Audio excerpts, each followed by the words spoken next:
and tons of places to hang out.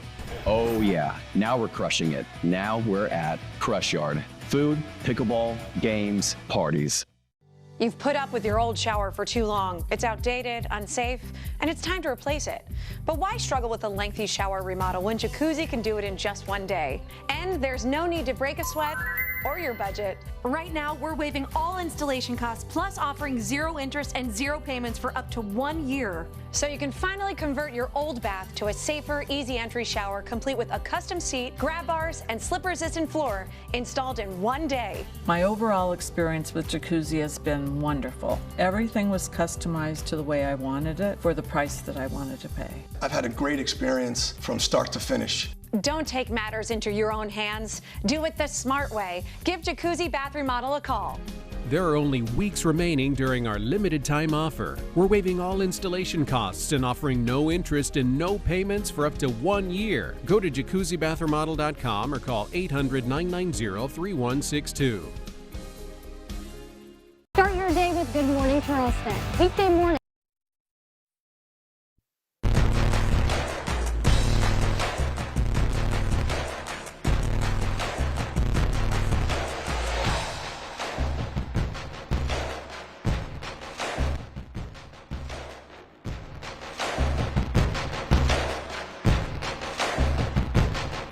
Welcome to Knights Company's Friday Night Rivals, driven by Cruz Chevrolet on My TV Charleston.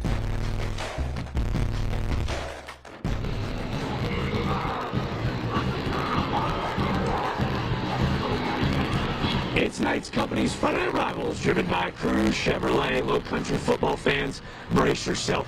This is about as perfect of a night as you can drum up, as region play begins here at the backyard. It's West Ashley, it's James Island. We welcome you in field side, Jack DeLongchamp, alongside the low country legend, Everett German. Come on, we couldn't have scripted a better night. I mean, beautiful weather, 2 good football teams. Let's just say they're not the best of friends.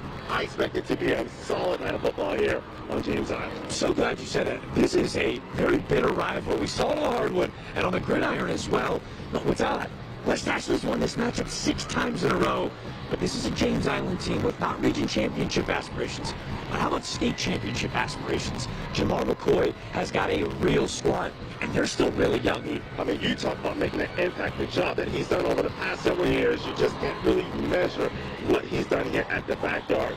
Always a staple of a Jamar McCoy team. Defense, nothing has changed. It'll be on display tonight. For West Ashley, first-year head coach Reginald Graham, well, he's getting his first taste of this rivalry, and he'll do so with his junior quarterback, Chase Town, one of our very first players to watch. Chase, his pocket presence grows week in and week out, and that's what Coach just bigger than the sport, but Everett tonight, calm, cool, collected in the pocket. They're going to need him to be big to pull off a big-time upset. Yeah, make no bones about it. He is the guy that kind of gets this offense going. Hadn't really been, in terms of offensively, West Ashley not being able to put up as many points. He did put up 21 last week in the loss to Wando, but yeah, he's going to have to get it going. And no need to rev the engine here. Connor Dantzler, top 10 in a plethora of categories offensively. This dude is a true gunslinger. Yeah, the last time I saw a kid that played quarterback with the last name of Dantzler this good, it was Woody Dantzler, who played at Orangeburg Wilkinson and then, of course, went on to star at Clemson. So Connor Dantzler, he is the guy for James Island. Come on, here's the deal. We couldn't have scripted a better night. They write country music songs about nights like tonight, and that's why we're going to lead you right in. Tonight's Game Day forecast brought to you by Plum Pros, serving the Low Country's HVAC and plumbing needs for 20-plus years. Sunny and 75, ladies and gentlemen, Low Country football fans. Come on, it's pristine out here. It's West Ashley, it's James Island here in the backyard. Kickoff right after this. My grandson was injured in an accident. I liked what I read about those thumbs up guys. They handled everything from beginning to end. I just think they're wonderful people. Call us. We're those thumbs up guys. Call 843-885-8000. At Knights Companies, we're not just in the business of concrete. We're in the business of building relationships. For over 3 generations, our family has proudly served our communities. Join us at Knights Companies, where your career thrives in an environment that values people, integrity, leadership, and excellence. Discover why our team is at the heart of everything we build. Knights Companies. Excellence in concrete, built on family values. Delta Force Athletics is the home of Delta Force All-Stars, Charleston's premier cheerleading and tumbling center. Our 10,000 square foot facility allows your child to discover their athletic ability, regardless of skill level. Now enrolling for after-school programs and recreational tumbling. The fun never stops. We host birthday parties and Friday night open gyms, too. Visit our website to sign up today. Delta Force Athletics. Don't miss your chance to join the Force. What if you could change your future in just 1 or 2 years? At Trident Technical College, you can invest in yourself and see real results. And with low or even no-cost tuition, your education is one of the best investments you can make. It's called ROI, a return on investment. That means what you put in today pays off for years to come. Greater job satisfaction. More financial freedom. A better future. College is worth it, and so are you. I stepped on a wood screw and I went and saw 2 other doctors and they wanted to amputate my foot. I heard about Coastal Wound Care. Dr. Gregory and his staff saved my foot. They did a wonderful job and I can walk. Contact Coastal Wound Care today. As we welcome you back into James Island Charter High School, Jack DeLongshaw alongside Everett German. So excited to bring you tonight's Knights Companies Friday Night Rivals, driven by Cruz Chevrolet. James Island, this special teams group, it's different. It's special, some would say. But for tonight's starting lineups, brought to you by Sunbelt Rentals, this is how they will look to remain undefeated.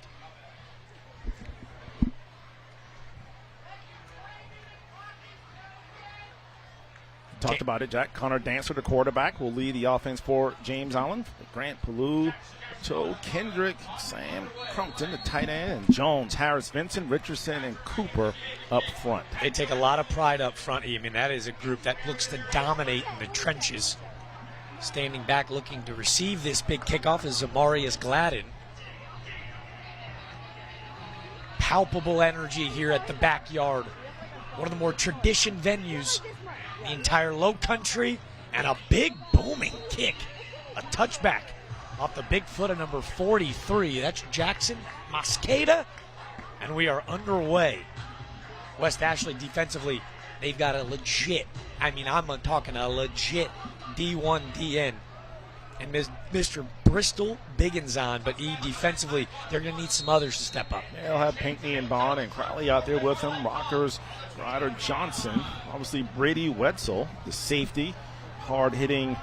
The classmen doing a good job for this feisty, hard-hitting West Ashley defense. It's a young group. They said in that middle linebacker core, they feel strong. Going to have to tackle all night long. We are underway. Quick handoff. Look at the jump cut. Pick up of about 3 yards. That's going to be tonight's starting running back, Ja'Kai Grant, the senior. It'll be 2nd and 7. You talked about it. It's going to take a team effort, team defense. Going to have to have multiple purple hats at the ball each and every time. Some very talented offensive weapons for this James Island team. So, yeah, no one man can do it all for the Wildcats. James Island 5-0, West Ashley 1-3. But, again, this rivalry dating back decades. West Ashley 6-0. And last year was a big-time upset. They don't expect to come in here and just try to keep it close. This is a team under first-year head coach Reginald Graham. They're looking to win tonight. As you see a little bit of creativity outside the box. Talked about tackling, coming up and laying the boom on the outside. That's Zamarius Gladden for West Ashley. That's a loss of about 5. Yeah, Charlie Platt, the senior DB there. We just talked about it. You think about it, Jack. We said it's going to take multiple guys, and Charlie Platt says, not so fast, my friends, as he gets a nice open field solo tackle. 3rd down coming up for the Trojans. Charlie Platt, a senior, the lone senior in that secondary. Again, we joke about corners that lead the team in tackles. He's actually 3rd in this squad. But again, they play him in the nickel. They play him in safety. That's a big-time play out in open space. 3rd and 11 for Dantzler. Puts it right on the numbers of the stellar sophomore. That's Raphael Pugh. It's going to be good enough for a 1st down. Runs it right at the sticks. This is a really special underclassman. And a no-risk pass there, just a down, curl back. The tandem, as you can tell, definitely used to working together. A nice, easy completion, trying to get the quarterback, Mr. Dantzler, kind of in a rhythm. More importantly, the drive will continue for James Island. That first down brought to you by Coastal Wound Care, the best in healing. Healing efforts week in and week out for Raphael Pugh, leading this team with 19 catches. That's his 20th on the season, but about 109 yards per game with 6 touchdowns. There's a reason that those college offers are rolling through. They send Pugh in motion. They're going to get him out to open space, and look at the speed. Can he beat the man in the corner? That's about an 11-yard pickup, and you can see he has got game-changing speed for a 6-foot body. Yeah, Cooper Fisher there with the touchdown-saving tackle, and that's what James Island. They have the athletes. They want to get them out in space and let the guys do their thing. Also, Brady Wetzel on the stop for West Ashley. Boy, had Wetzel not been able to get him to the ground, he might still be running right now. 3rd and long, and this is a West Ashley defense that's got to find a way to get off the field. And for James Island, the big play effect. Dantzler joined the backfield with Grant, averaging 275 yards in the air. That's good enough for 7th in the entire state of South Carolina. Here's Crumpton to his left. They're going to fake it to Grant. Little play action. Here's Crumpton out in space. Off the fingertips, as you can see, Charlie Platt bearing down. So it looks like Sullivan Ryder also applying the pressure. You know, you talked about it last year, Jack, a very low-scoring game between West Ashley and James Island. You have to think that's probably the best formula for West Ashley to come in here and pull off the upset. They can't get this a high-scoring where they try to outscore this explosive James Island offense. Muddy the waters. That's exactly what happened last year. Only 24 combined points total. This is a James Island offense that's averaging over 34 a game. 2nd and 10. Opening drive for James Island. A little dump out to Crumpton. Love feeding him. Build that confidence. He's tackled yet again by Charlie Platt. So assisted by Joseph Johnson, the senior linebacker. And you have to give credit to this West Ashley team. The new coaching staff, the old staff at another school. A lot of kids left the West Ashley program, some here at James Island, some at Oceanside. So for these kids to kind of stick together and really kind of have that sense of pride, and obviously playing for their quarterback tonight, this is what you like to see from West Ashley thus far. It's a core pillar. Talked about brotherhood. Doesn't care what happens. Results at the end of the season. Do we go closer together? 3rd and 6. This time they're going to keep it on the ground. This is Ja'Kai Grant fighting for about 3 extra yards. 8, does that kind of tell you, hey, was that to make this 4th and manageable? This feels like they're going to go. Yeah, I would agree. I want to shout out Brady Wetzel as well as Brandon Cawley on the stop for West Ashley. Kind of had that feeling, Jack, like tonight's going to be a lot of bend but don't break. You know, try not to give up the big explosive plays. They can now have them in 4th down and short. We saw Sean McVay last night go for it. It cost him a game. This could be, one of those situations. You're right at the 50-yard line. Let's see what Coach McCoy and his offensive unit elects to do here on 4th and short. Keep your eye on big number 11. He's going to be at the bottom of your screen. That's Bristol Bigginson, committed to Elon. He's just elected to play in the North-South game. He is a monster at DN, as it looks like Dantzler, the savvy senior quarterback, he's going to draw offside Sully Grider. It'll be an automatic first down. Yeah, and that's one of those situations, obviously, if you're the head coach, Rashad Graham, you love the intensity and the effort from your kids, but you also have to play with discipline. That saying I love to throw out there all the time, Jack, is, play with emotion, but don't play emotional. You still have to stay composed. That time, just a little too anxious to come up with the big play, results in an automatic first down for James Island.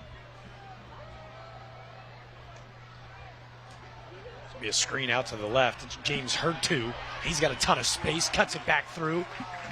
12-yard gain, soft coverage, and James Island, those receivers, will take advantage of it all night long. Nice stop there by Spencer Rockers, the junior linebacker. That seems to be the key tonight as we take a look at that Cruz Chevrolet replay. Yeah, just get those guys out there and open and try to make that first guy miss, and then whatever you can get, get as much as you can. But more importantly, when you see that Powell coming defensively, got to protect the football. Really nice tackle by Spencer Rockers, the Mike backer, leading this team in tackles so far this season. That's her too. The 5'9", 160-pound slot receiver, an offer from Wingate College. He's in motion. Dantzler back, ton of time, looking for the end zone. It's the sophomore, Pugh looking, fighting for the football. And there's going to be some more dirty laundry. It was Charlie Platt in coverage. And you can see nodding his hands. 6 foot, 180 pounds. He don't look like a sophomore. Yeah, well, you know, you look at Charlie Platt. He had good coverage, but he forgot to turn and look for the ball. And that's going to be an automatic pass interference, you know, every time. But what they say sometimes it's better to give up 15 than give up 6 in terms of a touchdown. So beautifully thrown ball there that time by Dantzler. But yeah, you got to get that head turned around at the last minute. Just a hair early. James Island now in the red zone. This red zone trip brought to you by Rapid Repairs. If your home needs repairs, call Rapid Repairs. West Ashley calling upon Charlie Platt, a leader in that secondary, a captain on this team. Gets hit with his first penalty of the game. But again, bend don't break, and in the red zone, the difference between 3 and 7 for an offense of this caliber, huge at this stage of the game. Dantzler, little halfback sweep. There's Ja'Kai Grant, and then there's big Bristol Biggins on. He's going to wrap him up, and West Ashley saying that this football's out. I kind of thought that Ja'Kai Grant, maybe that knee was down, but it was big Dorian Bonnet and Bristol Biggins on, ripping that football loose. And Jamar McCoy's furious. I think this is going to be, sure enough, turnover. And unfortunately, there's no instant replay that you see in the collegiate levels. We take a look at the replay here, and looks like he's down, and then, yeah, his elbow's down, then the ball comes out. So a bad break there for James Island. The recovery made by Rocker, and bend but don't break. Rocker comes up with the fumble recovery. And forgive me, right? Hey, Biggins does a great job holding him up, and it looks like Ja'Kai Grant's body rolls over on him as Brady Wetzel comes in and rips that football out. Huge moment in this football game is James Island rolling offensively, and now West Ashley with a chance to go the other way. Well, you have to be careful here because what you don't want is obviously to give up the safety. So I'm pretty sure this offensive staff, West Ashley, just try to get as much room, obviously as much yardage as you can, to give you a little more breathing room back there and be able to just kind of defend. And again, we talked about it, Jack. You just want to slow this game down, shorten the game, muddy it up, much like what they did last year. 2nd and 14, you saw a big play in the backfield. Middle linebacker Bryson Bowers. It's a get-back game for he. Bowers, that's his 9th tackle for a loss this season, and, well, he knows this team pretty well. He actually was a West Ashley Wildcat just a season ago. Yeah, a lot of his friends obviously still at West Ashley. Wouldn't surprise you tomorrow they're watching college football or fishing or just kind of hanging out, talking about what happened here at the backyard tonight. But, yeah, obviously, as you see the run there by Avery Reed, a lot of motivation from both sides to win this game between these two heated rivals, James Island and West Ashley. Avery Reed nowhere to go. They get the yardage back. It's 3rd and 10. Here's Town rolling out to his right. Going to put it on the numbers. He's got some space. Lunging for a first down, falling forward. And West Ashley's got themselves a 3rd down conversion. Great play on the outside by senior leader Jaden Evans. Yeah, Jasavion Brown, the senior DB there for James Island to stop it. That was all about effort. He was about 3 yards short, Jack. He just lowered his head and was determined to move the chains. That's exactly what he did. The first down of the night for West Ashley. Your Sunbelt Rentals starting lineups: Town, Coleman, Evans, Welch, Williams. Their weapons, dangerous. Avery Reed, kind of that thumper of an H-back. But up front, Reginald Graham, he was an offensive lineman playing at the collegiate level. His big guys up front, he says they're young, but they're learning more and more every day. Defensively, this is a James Island unit that, yes, Jamar McCoy hangs his hat on this side of the football. Why would you not? Their DC, HB Blades, a former NFL star, an ACC selection. This is how they'll line up defensively this evening. Forrest, Wilson, Grant, Woods. You just talked about Bryson Bowers there at the defensive line. And you got Gordon, Taylor, Travis, McKelvey, Gladden, and Prelo.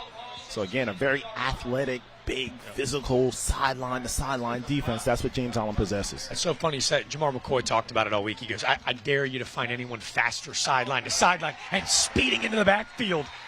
Woo! Shot out of a cannon. That's a big-time sack from number 34, Carter Patno. That's his 2nd sack of the season, man. There's that stunt. Defensively, they throw a ton at you, and HB Blades, one of the best in the business. And that's why it's so important. You got to talk on that offensive line. You talked about the stunt up the middle, unblocked. That's probably one of the easiest sacks he'll get all season. Offensive line of West Ashley, they're going to have to stick together. It's 3rd and a mile now after the Platno sack. Chasetown just nowhere to go with the football, looking for a little bit more magic to convert yet again. A good job of him protecting the football. That was a big hit. He could have easily laid that football on the ground. It's Amari Williams in motion. You're going to penalty out in the secondary. It looks like Reginald Graham actually got a timeout before the delay of game. Our head official today, Daryl Deneau, is going to pick it up. And with 3:36 to go, we're going to take our first break. Goose Eggs, James Allen, West Ashley on the other side.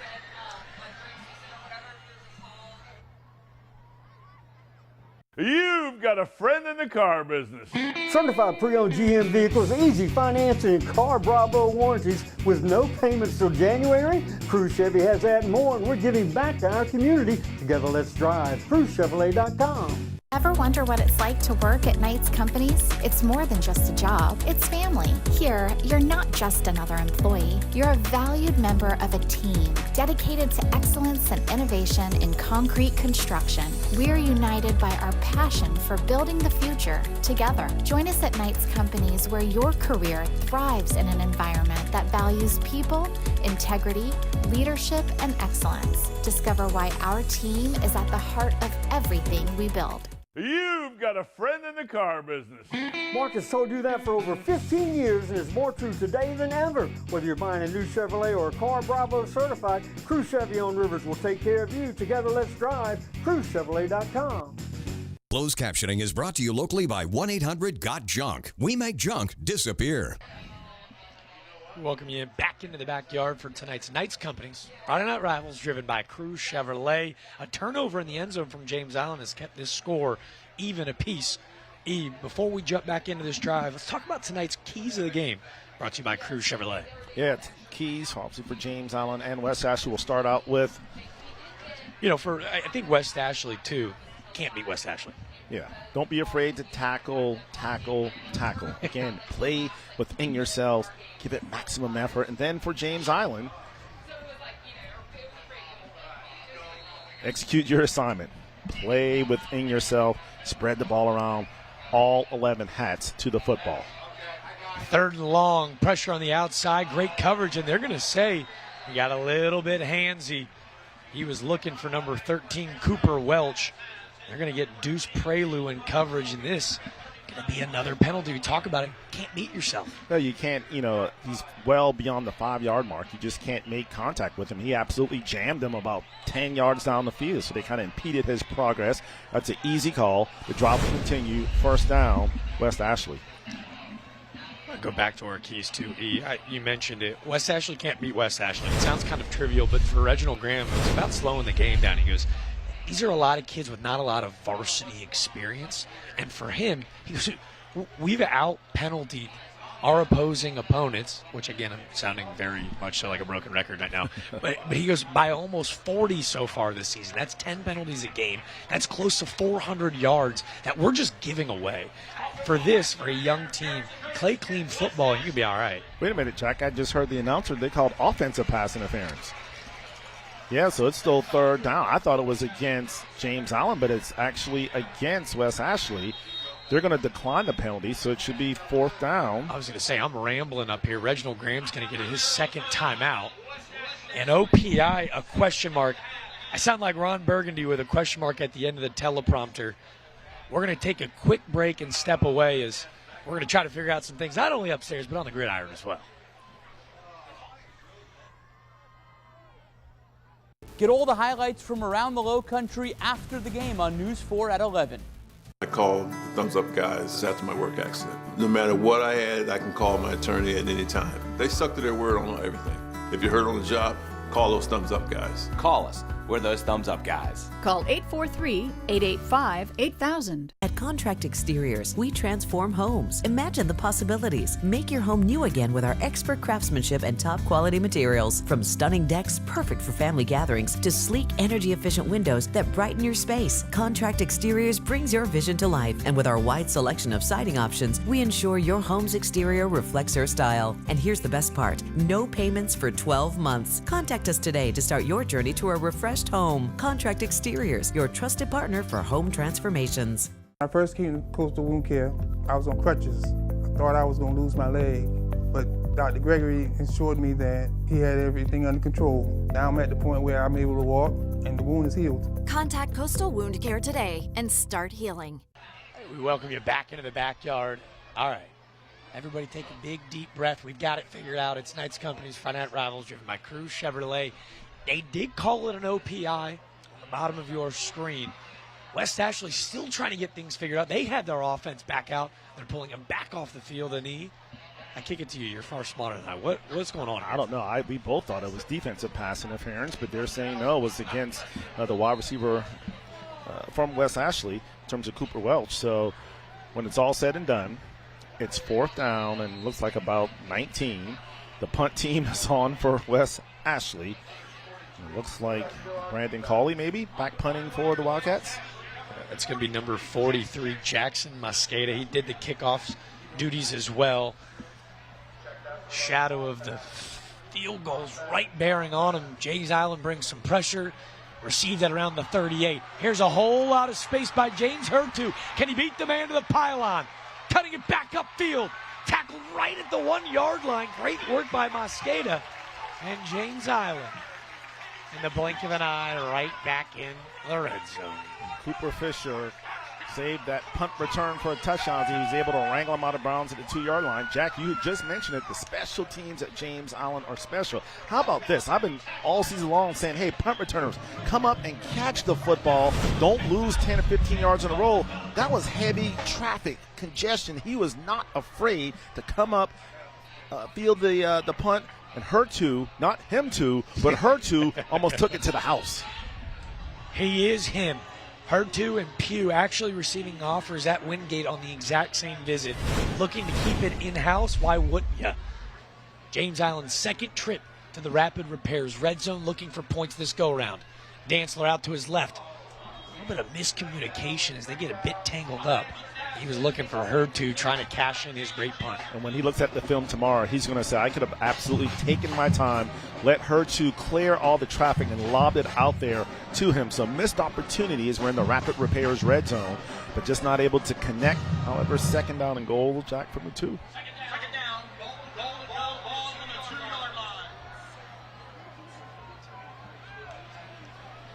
Dantzler joined by Ja'Kai Grant. The 5'8", 185-pound running back will now motion back behind. It's Crumpton to his right. Grant's going to take it, cutting it back upfield. But this is a bad man, folks. Get ready for us to say Bristol Biggins on all night long. That's his 6th tackle for a loss on the season, the Shrine Bowl selection, with a big hit in the backfield. Yeah, Cawley also there with the assist. That's exactly what you want. Roll call at the football. All 11 cat hats trying to keep the Trojans out of the end zone. And Coach Graham said, well, Keys, can I make all 3 tackle? I go, well, a little parity would be nice, but this defensively is what he wants to see out of his unit. New running back in the game for James Island. That's King Washington. Washington and Crumpton in motion. He's going to go to King, and King gets tripped up. It looks like he trips on the back leg of Sammy Crumpton, and the far lines judge is actually going to say he's down at the 1. Yeah, looks like he had a clear path to the end zone, just tripped about a 1 yard. Oh, no, his lineman absolutely tripped him up, that back leg. So now is it the, let's see, not the, I guess, tush push? What would it be over at James Island? Well, Tony Elliott's got like a ton of stuff that's still like, like statues around here, right? But this is a situation where it's just man against man. Who can get their pad the lowest? Whoever wins the line of scrimmage here is going to result in either a touchdown or another huge stop for West Ashley. Man, I want to give a lot of credit to Dorian Bond on that last play. Jimmy Jones, the starting left tackle for James Island, 6'5", 315. Yeah, he's receiving some interest to play on Saturdays. Offers from UNC Pembroke and Howard. Dorian Bond gets up there and just does enough to create some pressure that forces him back into King Washington. And now West Ashley lives to see another down. Well, as they say, Jack, you can't teach size. Either you have it or you don't. And when you're 6'5" and that big, as long as you can absolutely put the helmet on and the pads, you're going to draw some interest. But this guy can actually, he's a dog. He is definitely going to play on Saturdays. Now the question is, can they run behind the big guy now and score the first points of the night? Well, that left side of the offensive line for James Island, Coach McCoy talked about, man, I'm going to miss these kids when they leave. We mentioned Jimmy Jones. Israel Shank Harris, team-wide nickname for him at 6'3", 290. He's another guy that is just so beloved in this community. Don't be surprised if they favor that left side of the line of scrimmage all night long. 4th and inches. McCoy's going to go for it. Dantzler under center. He's going to hand it off. King Washington's going to try again. Once, twice, how about thrice? The Trojans in for a Trident Technical College touchdown, and King Washington scratches first. Not only is he king of the hill, he's king of the backyard as he gets the Trojans on the board. Nothing fancy there, just helmet on helmet. Who's going to win? That time the offensive line of James Island able to overtake the West Ashley defensive line. Trojans on the board. Man, I love this, man. This is a senior leader in Malachi Washington who's had a huge season at the running back position, coaching up the next wave. King, just a sophomore, the tutelage of Malachi Washington, who's averaging 75 yards rushing per game, 4 touchdowns. Yeah, now he gets to watch a young King take the crown. PAT good, 7-0, not 6-1. No baseball score quite yet, even though this James Island baseball team's gone back-to-back state championships. But this football team, they're looking for their own. That was a big hole there, but a nice resistance, so to speak, for West Ashley. They could have easily just kind of nailed it in. They took them 4 opportunities from the 2-yard line. If you're the West Ashley coaching staff and you're Rashad Graham, you have to be pleased with the effort. These kids are absolutely playing hard, and that's what you want to see from a young football team. He's trying to build a program, and he's doing it the right way. Cody Lenhart out to kick. Lenhart, one of the biggest legs in the Low Country, and he's actually their second-string kicker. It's actually kicker by committee here at James Island. They got a plethora of dogs. Lenhart, a travel soccer player, stud on the pitch. Coach McCoy said, the first time I saw this young man, I was coming out to paint the lines after a Friday night, and some kid was on my field. I had to go run out there and yell at him. Hey, what are you doing on my field? Hey, you can't be out here. He's like, oh, I just wanted to try kicking some field goals. You know, he goes, we got to go to school here. He goes, I do. Fast forward a year, and Mr. Lenhart is on this James Island football team. A quick story about Lenhart. So, obviously, Jack, I'm a lot older than you. I'm 51. Back in my high school days, there was a Sims Lenhart who played at Bishop England. His dad owned the sportsman shop here. Sims actually kicked at Duke on a scholarship, spells it the last name, and Sims' dad's name was Cody. So I wonder if there's any relation to the Lenharts who, back in the early 90s, over at Bishop England, they were kicking gurus. They all got massive legs. We're going to do our homework, come back to you with a final answer. But before we do so, let's kick it to the third member of our crew, Trooper Bob, Low Country's favorite. How we doing tonight, sir? Minute 53 left in the first quarter. James Island was able to punch it into the end zone. I'll tell you, this is about an 8-mile-an-hour wind right here down on the field. You can see it from the flagpole. That's not keeping them from getting in the air. And I can tell you, the student section's wound up. The parents are wound up. You're too far to smell the food from the concession stands because, again, there's an 8-mile-an-hour wind down here on the field. But everyone's ready for football. Some folks are in shorts like myself, cheerleaders in jackets. This is a lot better compared to the first week of football when it was canceled because of that heavy rain that we had. I'll send it back to you guys upstairs. Well, Mother Nature, just like this James Island squad, fired up. Because why? Yeah, it's that get-back game for Bryson Bowers. Mishandled in the backfield, and Bowers, the former West Ashley Wildcat, the junior Mike Backer, jumps on that loose ball. It's the second turnover of the game, first for West Ashley, and now this is where James Island can just get you. Going to go back to the ground, nowhere to run. Great work in the backfield. West Ashley, big time hit by number 24, Laying the boom back there was Barrett Torrance. Also, Bristol brings on. It's kind of hard to miss him, obviously, when you're his size in terms of Bristol. Again, congratulations to him. Selected to go to the North-South. I'm sure he will represent West Ashley well. Quite an honor. I'd like to see these guys in their hard work, especially kids like him that, stuck it out. He's there. I'm sure he had opportunities to leave, but wanted to wear that Wildcat helmet for one more season. Little play action, nowhere to go. Dantzler, not sure how he holds on to this football. He's going to be sacked in the backfield. That's big number 41, Brandon Cawley, rolling in. That's his second sack of the season. Cawley came out of nowhere. Big junior linebacker just straight up the middle, untouched, unblocked, and able to lower the boom on Dantzler. Dantzler's a big dude. He had a little bit of trouble getting the big guy on the ground, but in the end, it's third down and long. And boy, if you're West Ashley, you got to find a way to at least make them attempt a field goal. You can't give up a big play here because you played so well up to this point. You mentioned kicking well within range. We talked about Cody Lenhart. Isaac Lawrence, well, he's got a 50-yarder this season, 4 for 5 from field goal range this year. But J.I.'s thinking 6. Dantzler's got time, steps up in the pocket. He's going to take off and go. Got one man to beat. Stepping through, flying for a first down. Looks like he's going to have enough. West Ashley, the secondary does its job with the vision of Dantzler, so patient. That's about a 19-yard rush for another first down. Yeah, it looked like West Ashley was in man-to-man coverage, and everyone simply had their back turned, and give credit to Dantzler as he was able to recognize that takeoff. Some bad angles taken by West Ashley, who kind of were in position, but the angles result in a big play for James Island. Dantzler only averages 14 yards per game on the ground. That 19 gives them another Coastal Wound Care first down. 7-0, looking to make a 2-score lead on the other side. It's tonight's company's Friday Night Rivals, driven by Cruz Chevrolet. James Island up 7 in the backyard.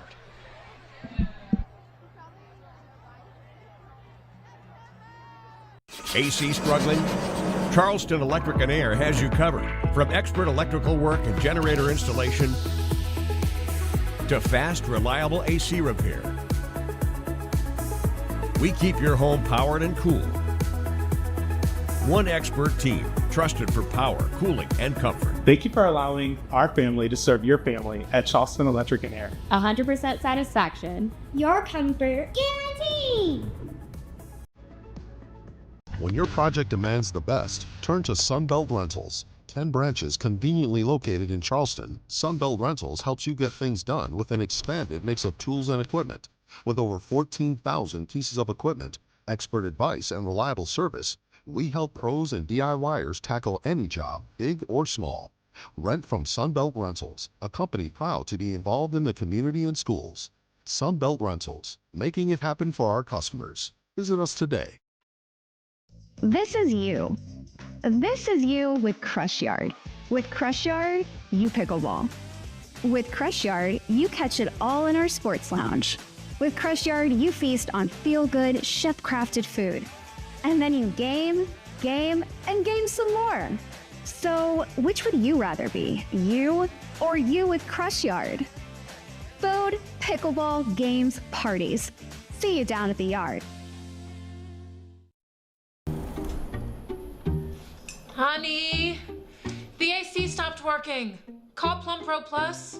AC issues? I'm on it. Found the issue. Plum Pro Plus is Charleston's #1 plumbing, heating, and air company for a reason. Call the pros today to find out how you can receive a free heater with the purchase of a new AC system. Call the pros you can trust. Call Plum Pro Plus today. Well, this West Ashley defense has been impressive, but a 3rd and 18. Connor Dantzler scrambles, going to pick up a first down, brought to you by Coastal Wound Care. The timing so good as he runs away from West Ashley. They're going to have the ball on the 5. Our stats tonight brought to you by Southeastern Spine Institutes, helping hurt people of all ages get back to their active lives. The only stat that really seems to matter, those turnovers. Yeah, turnovers, and obviously you see rushing. West Ashley really not getting it done as of yet on the offensive end. A lot of yards for James Allen, but only 7 points to show for it. However, they are threatening to add their second score of the night. I've been really impressed with West Ashley thus far, but they're just in a little bit of a tough situation with James Island. Just never taking the foot off the gas. Just about the whole game has been played on the West Ashley side. Dantzler, quick slant. How's he fitting it out of the spot? What a passing catch. Sam Crumpton. That ball may have caught him. Crumpton, his second touchdown of the season. And you can see why the Howard Bison want the talent of the young junior tight end. What a ball from Dantzler. And J.I. leads 13-0. I actually thought we were going to have a replay of the Seahawks and the Patriots Super Bowl. I thought it looked like Cooper Fisher was going to come up with the interception, but the strong arm of Dantzler able to squeeze it in there. Pinpoint accuracy touchdown for the Trojans. Snap good, hold good, kick, always good here in the backyard. As you can see, our Sunbelt scissor lift getting all the great angles tonight. That big booming kick from Isaac Lawrence makes it a 2-score game. Take a look at our Knights Company replay here. I mean, he literally squeezed it in there. Seems like on that drive, West Ashley defensively just 1 second too late. You go back to the scramble run. You saw I believe it was Spencer Rockers. He was in position but took the wrong angle. He kind of needed to angle towards the sideline. He ran right to him, and that allowed Dantzler to kind of get around. But in that situation, the same thing there again. As Fisher just a tad bit too late. You got to be on point with James Allen. This is an explosive offense. Yeah, Fisher in coverage. Adrian Barrett, Aiken, well, there as well. Really good football. You talk about a guy like Dantzler. He's been around the sport for a long time. Dantzler last year, 140 yards in the air, and this season, it just feels like the confidence is through the roof. 270, a QBR of 132. That's his 5th passing touchdown of the year, and it's set up by the legs. Like, it just feels like the game's in slow motion for the young man. Well, right, that's the thing about it, Jack. I mean, you get that experience, you're on the field. Yeah, you just naturally, you're going to feel more comfortable. You're going to see, you're going to know what to expect. The flow, everything, like you said, just slows down. This young man, Dantzler, really feeling comfortable here in the backyard. Well, before West Ashley tries to cut into the deficit, it's our favorite segment of the night. It's our host school grant, sponsored by Knights Companies. Knights Company and his News 4 are proud to present each participating home school a check for $500. This grant provides each school with extra funding to help make their school that much better. Over the past 15 seasons, Friday Night Rivals and our sponsors have donated over $160,000 to Low Country students and schools. Congratulations to James Allen from Knights Companies and News 4. Trooper Bahab. $500 for your school. How do you plan on using this money? I'm going to donate to our J.I. Cares Club. That's a club within our school that helps students and families in need. Excellent, excellent. Congratulations. Thank you. We'll send it back upstairs. West Ashley looking for a response. It was a 1-yard dive. We'll send it back down to Principal Tim Thorne and Trooper Bob here in a second, but a whole lot to be happy about if you're the host school tonight so far. So many positive things. I was talking with the women's basketball coach here, Emily Bizelwich. She was talking about the renovations in the gym. You talked about the baseball team winning back-to-back championships, soccer. I mean, everything athletically and academically going well over here on the island. Nice cutback run through the middle of the field. That was DeAnthony Coleman. Coleman, lightning in a bottle, quick as a cat, Coach Graham told us. He's a one big playtime threat. Reminded me of DeAnthony Thomas, and Coach Graham was like, there's a little bit of that in there. Not quite 4.25 speed, but close enough. And he's not wearing an Oregon uniform. Yeah, but he's got the pink on the purple. Like, I know we're celebrating breast cancer awareness here in the month of October, but he's got the swag. I could see him repping the green and gold out in the West Coast. Here's a fun package here. Both running backs motion over to his left. Down a little triple option action. There's the speed of Coleman on 3rd down. Not going to be able to get there. James Island stands on their head. 4 down territory? No, it's still 2, so plenty of football left. Your defense really has played well. So if it's me, I just kick it away. At least give yourself, make them go on a drive. Because it seems like everything's been a short field for James Island thus far. And you're spot on. Coach Graham's going to bring out the punt team, which gives us a second to throw it back down to Trooper Bob for tonight's Educator Spotlight, brought to you by the Thumbs Up guys. Principal Thorne, Trooper Bob, let's go. How are we feeling?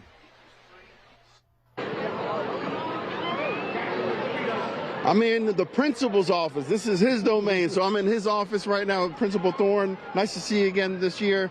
A couple days into October, a couple weeks into the school year. What are some of the exciting things you're doing here?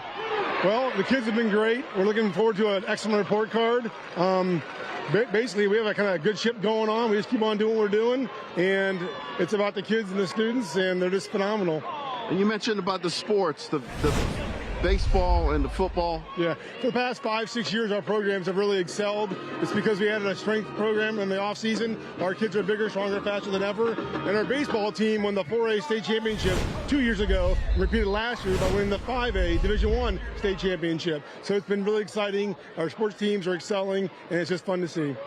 Well, congratulations. Keep up the good work here at the school, and thank you for all that you do. Appreciate it. Thank you. We'll send it back upstairs.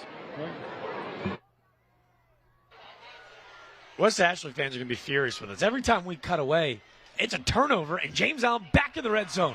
Not 1, but how about 2? Wasting no time. Sammy Crumpton doubling his touchdown total this evening. That touchdown brought to you by Trident Technical College, his second of his night, the third on the season, and Connor Dantzler and his offense. Again, so quick. They get a 3-score lead. Yeah, the old tight end dump. You're on the end. You just simply run up the seam, up the middle. Great execution, I should say, with the fake. Tight end wide open in the middle. Easy catch and throw. And right now, the Trojans are rolling over in the backyard.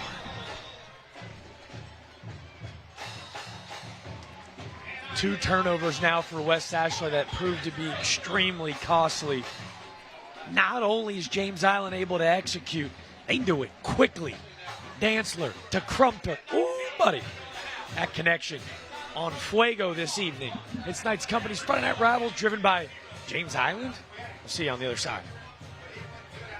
After the game, switch over to News 4 for all the Low Country High School football highlights. Crew Chevy on Rivers has a new truck or SUV you've been looking for, priced right and excellent trade-in values, easy financing and no payment till January. Give it back to our community. Together, let's drive. You've got a friend in the car business. Yes, you do. At Knights Companies, we're not just in the business of concrete. We're in the business of building relationships. For over 3 generations, our family has proudly served our communities. Join us at Knights Companies, where your career thrives in an environment that values people, integrity, leadership, and excellence. Discover why our team is at the heart of everything we build. Knights Companies, excellence in concrete, built on family values. You've got a friend in the car business.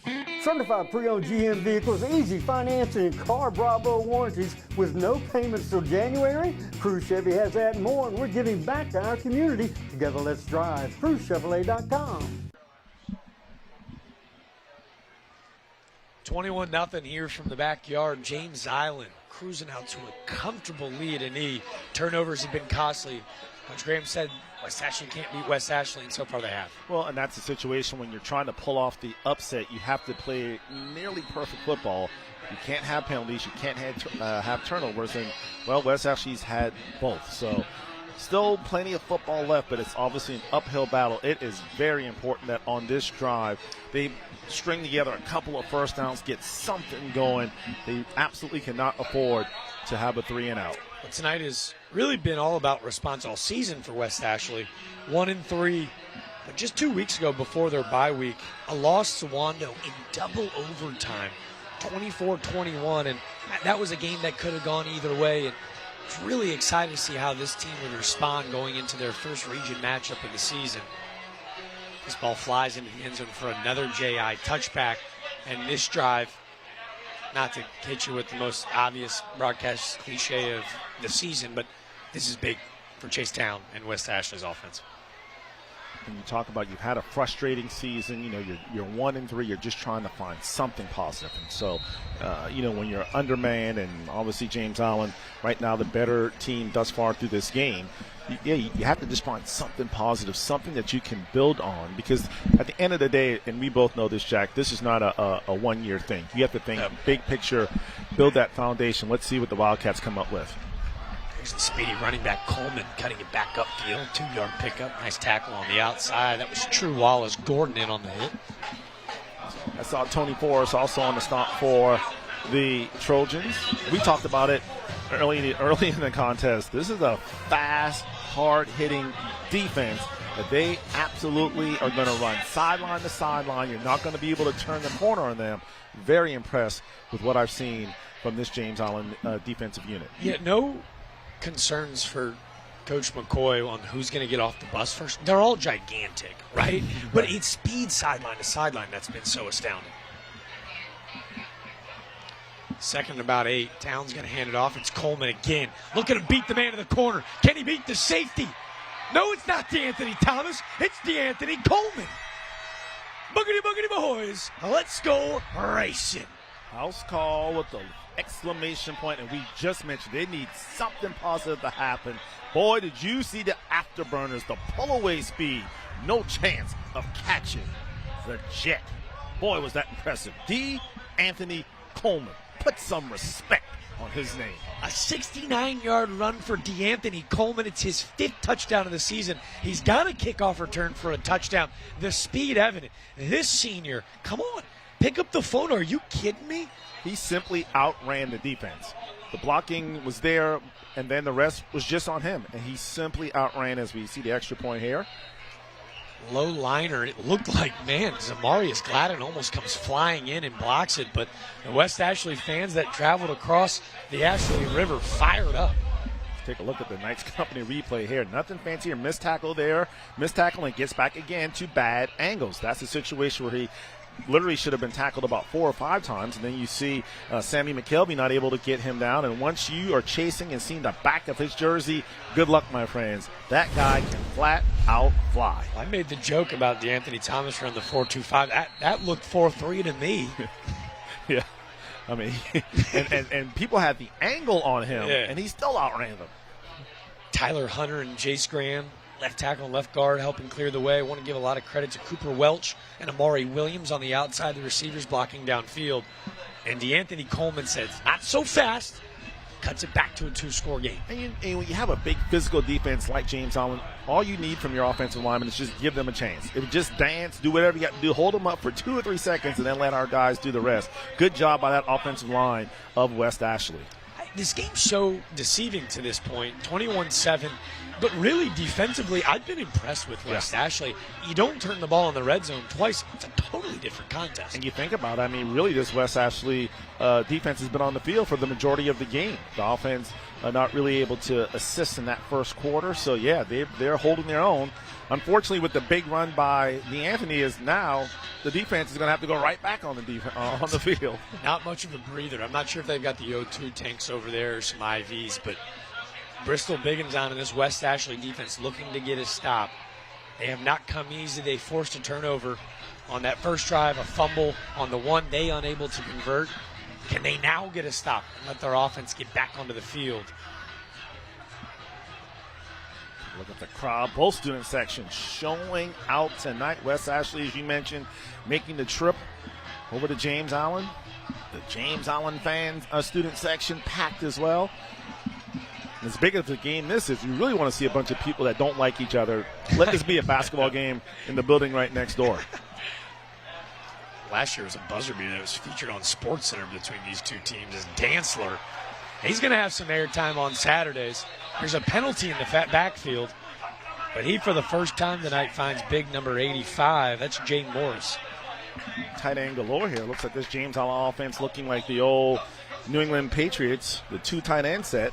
Having a lot of success, James Allen offensively is having tonight by throwing to their tight ends. Well, you say that. We were on the call for it last year when we came here. Somerville drums James Island in a game that Jamar McCoy goes, that wasn't us. Like, I promise, we just gave that football game away. He said that was their turning point last year. He goes, I have built an entire career on spreading the wealth, getting lots of guys involved. It was one of our keys to the game, brought to you by Crew Chevrolet. He goes, we want 6, 7, 8 guys to touch the football tonight. That's when we're at our best. Offense for the Trojans back on the field now, so we'll see what Mr. Dantzler and his cohorts can do as they try to answer the big touchdown run by West Ashley. It's a hold. Now 1st and 20, and nowhere to go. He's a bull in a china shop. Bristol Biggins on. Yeah, that's his 3rd tackle for a loss already tonight. Grown man, Mr. Bigginstock is. Like that, you're right. There was a hole there momentarily, and then Mr. Bigginstock filled it with ease. I mean, he just beat a double team to explode. Also had a little bit of help from his teammate, Donovan Pinkney. Now, all of a sudden, this West Ashley team starting to feel good about themselves.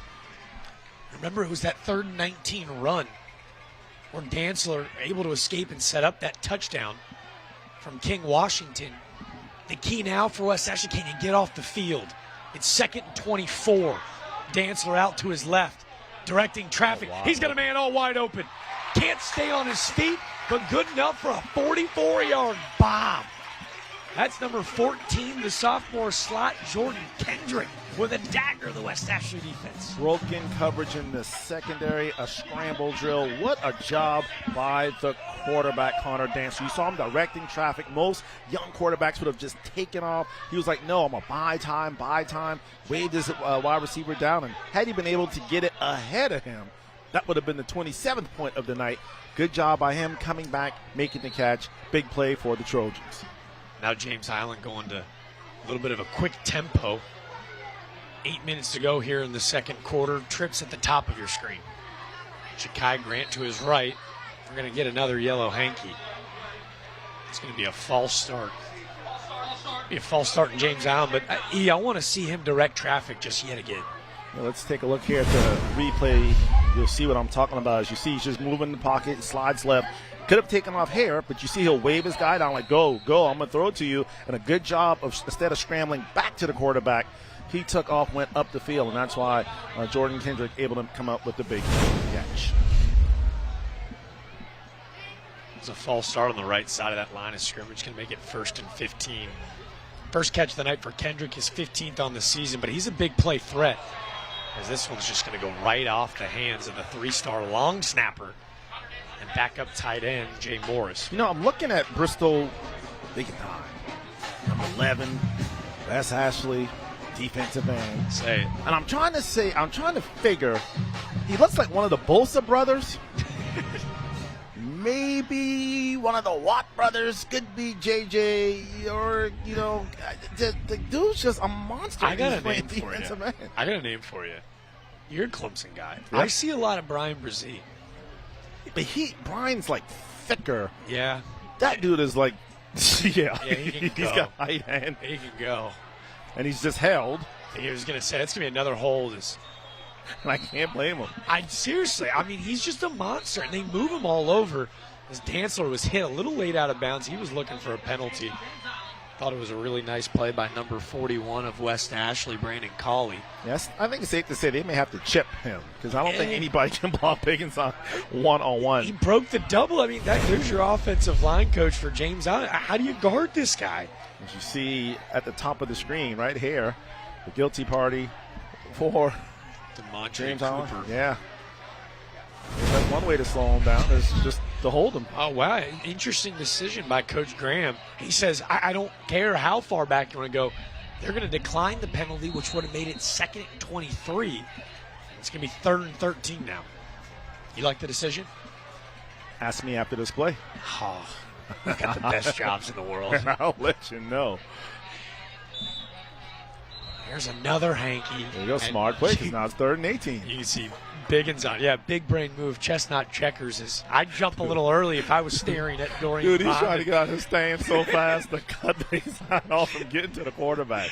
He's like, what? What do y'all want? What do y'all expect me to do? The dude's a beast over there. You know what I think what's happening right now, though?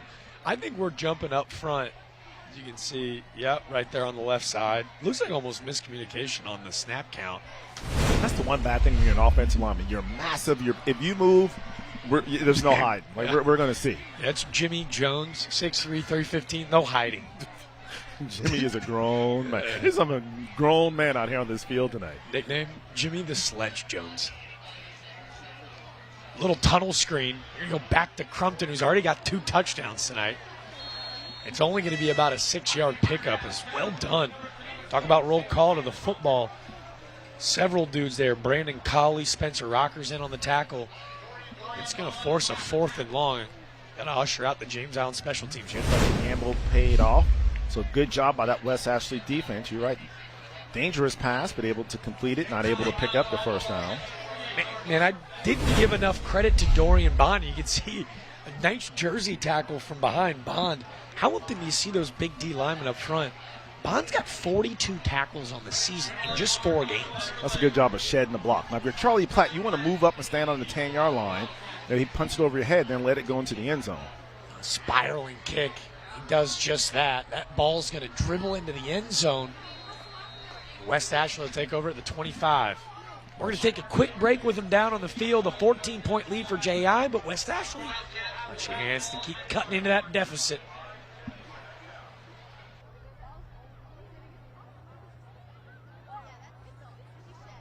I called the Thumbs Up guys after my work accident. And they took care of everything. It was very simple. They guided me on what to do until the case was closed. If you're ever in an accident, call those Thumbs Up guys. Call us. We're those Thumbs Up guys. Call 843-885-8000. When you come home, do you love what you see? You will when you choose Hardy Siding from Contract Exteriors. Only Hardy products are engineered for climate. They're specifically designed to stand up to the heat, humidity, and hurricanes of South Carolina, helping ensure your home stays looking beautiful for years to come. Discover your perfect homecoming by visiting contractexteriors.com. When it's time to re-side, come home to something better. Do you or someone you care about feel anxious about visiting the doctor for the first time? From the moment you walk through the door, at Coastal Wound Care, we treat every patient like family. Contact Coastal Wound Care today. Closed captioning is brought to you locally by 1-800-GOT-JUNK. We make junk disappear. Tonight's company's Friday Night Rivals, driven by Cruz Chevrolet, James Island 21, West Ashley 7. If you're just joining us, Jack Longchaw alongside the legend Everett German, third member of our crew, Trooper Bob. And I got to tell you, the resiliency of this West Ashley defense, finding a way to get the ball back in their offense's hands. 2 turnovers, really pitting them behind the 8 ball, but this Wildcat team showed a ton of fight. Yeah, you want to have that momentum back to your offense. They felt good their last time on the field. Now the question is, can they capitalize on the first stop that the defense is able to get here this evening? So let's see what the Wildcats can do behind the leadership of Chase Town, the junior quarterback.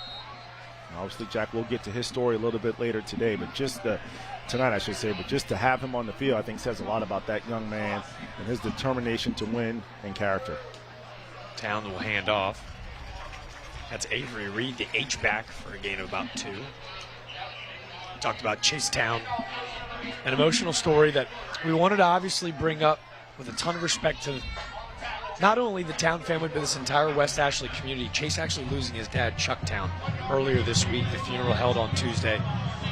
Talked about a core pillar, big family, big brotherhood. The entire team showing up at the funeral on Tuesday. And Chase emphatically not only wanting to play for his teammates, but for his family, for his dad, knowing that he'd want to be out there tonight. Wrapped up and tackled, big play by Rob Grant. Yeah, I think it says a lot. You see him and his dad battled with his prostate cancer for 4 years and finally succumbed earlier this week. And you're right, I think it says a lot about this West Ashley team, the brotherhood, that Coach Graham wants to build over there. The fact that every single player here to support, Chase. Chase missed, again, the funeral, I believe, was on Tuesday. He missed only 1 day of practice this week. The next day, he was back out there with his brothers. So, not only does Chase want to play well for his dad, his teammates want to play well for his dad, and obviously our thoughts and prayers out to the Town family as well as the entire West Ashley high school community. 3rd and 12 for Town. He's got pressure. He's going to chase out to the right side. Will land innocently at the feet of number 1, Josh Bradley. His dad, Chuck, did such incredible work in the community, especially passion projects down at MUSC Children's Hospital. But again, to echo your point, thoughts and families of the Town family. Coach Graham said it's been almost like therapy. It's been an outlet for him to come away and be with guys that just want to wrap his arms around him. So, man, a lot of love to the Town families. Again, to honor what Chase and kind of what they're enduring this week, we're going to do our very best to show a ton of love to both these squads tonight and give you the best broadcast imaginable.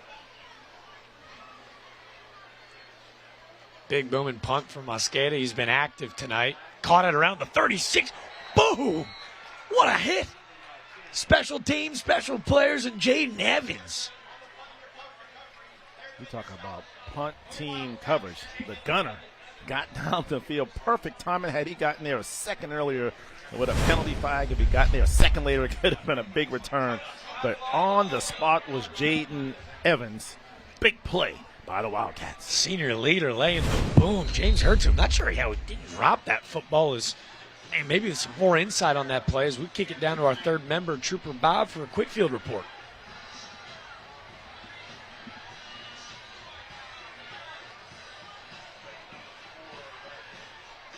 Trooper Bob hanging out with us. Thought he had something for us. Maybe he's just excited.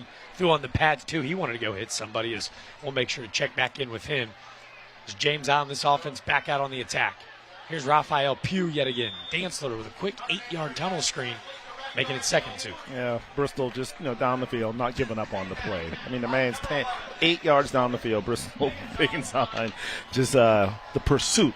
And that's why he will be playing on Saturday. How many defensive ends do you see lead a team in tackles? He came in today with 40. Well, how many defensive ends in the low country do you see look like him? Not many. Not many on Saturdays either.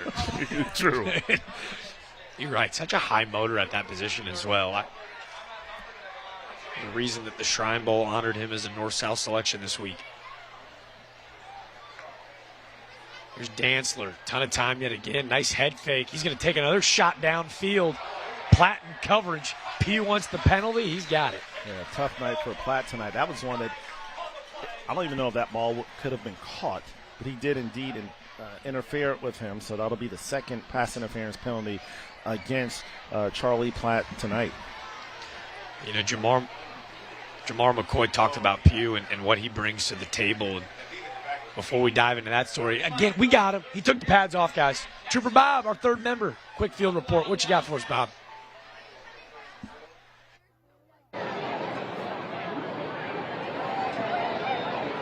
James Island will have the ball on the Wildcats. Score says 21-7. You think it was 0-0 because everyone's gathered around the tent looking at the screen, talking to the coaches. Whether you're on the offense or the defense, they come right to the tent right after they get their water, and they go over each play to see how they can get a lead in this game even more than they have now. Not a person has left this stadium. You can pan the crowd. Everyone's here. Student section's wild. The band's playing. Cheerleaders are going. We got a lot of football left. And in about 3 minutes, I'm going to talk to the James Allen coach, Coach McCoy, coming up. On the interception for the Wildcats. Well, he might not be none too happy as Brady Wetzel, the sophomore, with his first varsity career interception. Mr. Wetzel, let's ride, Wildcats. That's my guy, Brady Wetzel. Known him basically his whole career. Parents, friends with his parents, saw them in the parking lot, Travis and Melissa. They said, you better get ready because 19's about to put on the show. On the big lights, Brady Wetzel comes up with the interception. Man, you're talking about a guy in Connor Dantzler who's only got 5 interceptions all year, make it 6, a 77% completion percentage. That ball just a little high and wide, and Wetzel, he looked like a receiver. Coach, let's get him on the other side of the football. Great hands. Now here comes Coleman and Chase Towns offensively. Really their only source of offense today was that big 69-yard run from Coleman. Does he have more lightning in a bottle for us? Here's what we're going to do. One Friday Night Rivals, when the season's over, we're going to talk to our boss, Mary Margaret, and we're going to have the 100-yard runoff. There's going to be 2 people in the competition. Okay. There's going to be my man, DeAnthony Coleman, and I'll let you guess who the other one is that plays for Ashley Rage. Ryan Campbell, Anthony Tom. Who is the fastest man in Charleston? And I'll join the race. but I'm starting at the 50. And I'll start the race, and I'll be at the other 20, so I only have to run 20 yards, and I'll still probably finish in last. If I start stretching now, I might not pull a hammy. And walking up to this press box at James Allen, it felt like I had to stretch because, man, you talk about a haul. They got to get an elevator here, man. Down with a little dump off and right off the hands of Coleman. Would have been a first down. He's fired up with himself. You're right, though. Who needs a Stairmaster when we got to fit these fans in here, though? I get it, man. A sold-out crowd, it appears, here at the backyard. If I'm a student athlete at James Allen High School, I'm going to class every day because I'm not running these stairs for punishment for any sport. So I'm the first to class, front of the class.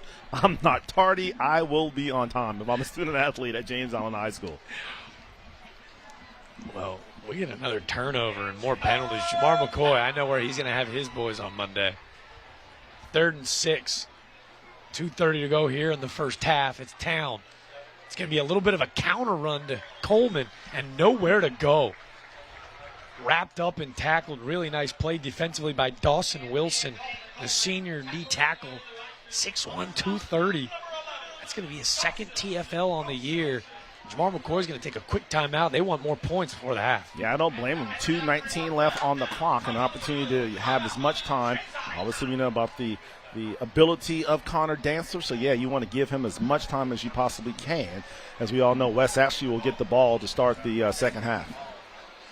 That was Reginald Graham there, left side of your screen. First-year head coach, 1-3. A little bit of a slow start, but again, big rebuild. Ton of kids leaving the program. And he goes, good. I'm going to find out who wants to be a Wildcat.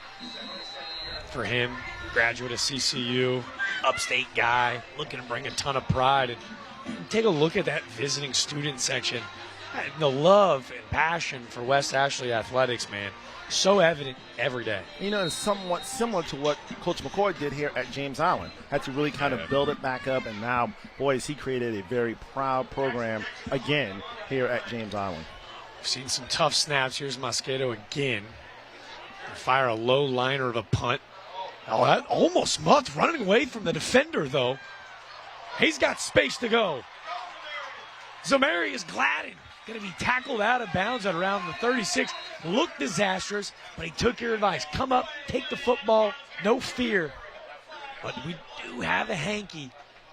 Blocking around the spot of holding, yeah. Yeah, but you're right, Jack. If he lets that ball roll, it rolls at least another 10 or 15 yards. So good job by him playing it off the bounce. Almost a little tricky bounce, but he was able to capture it, but unfortunately all for naught. As we just mentioned, a penalty flag was thrown at the 44-yard line. They'll back it up from there. They really love the future and ceiling of Deuce Prelude. He's that young sophomore corner, plays a little receiver as well too. But Zamarius Gladden, they said he's almost taking on that big brother role for Prelude. Senior corner, special teams all over the field. And again, even though he kind of drops it and muffs it there for a second, love the confidence to pick it up and take off.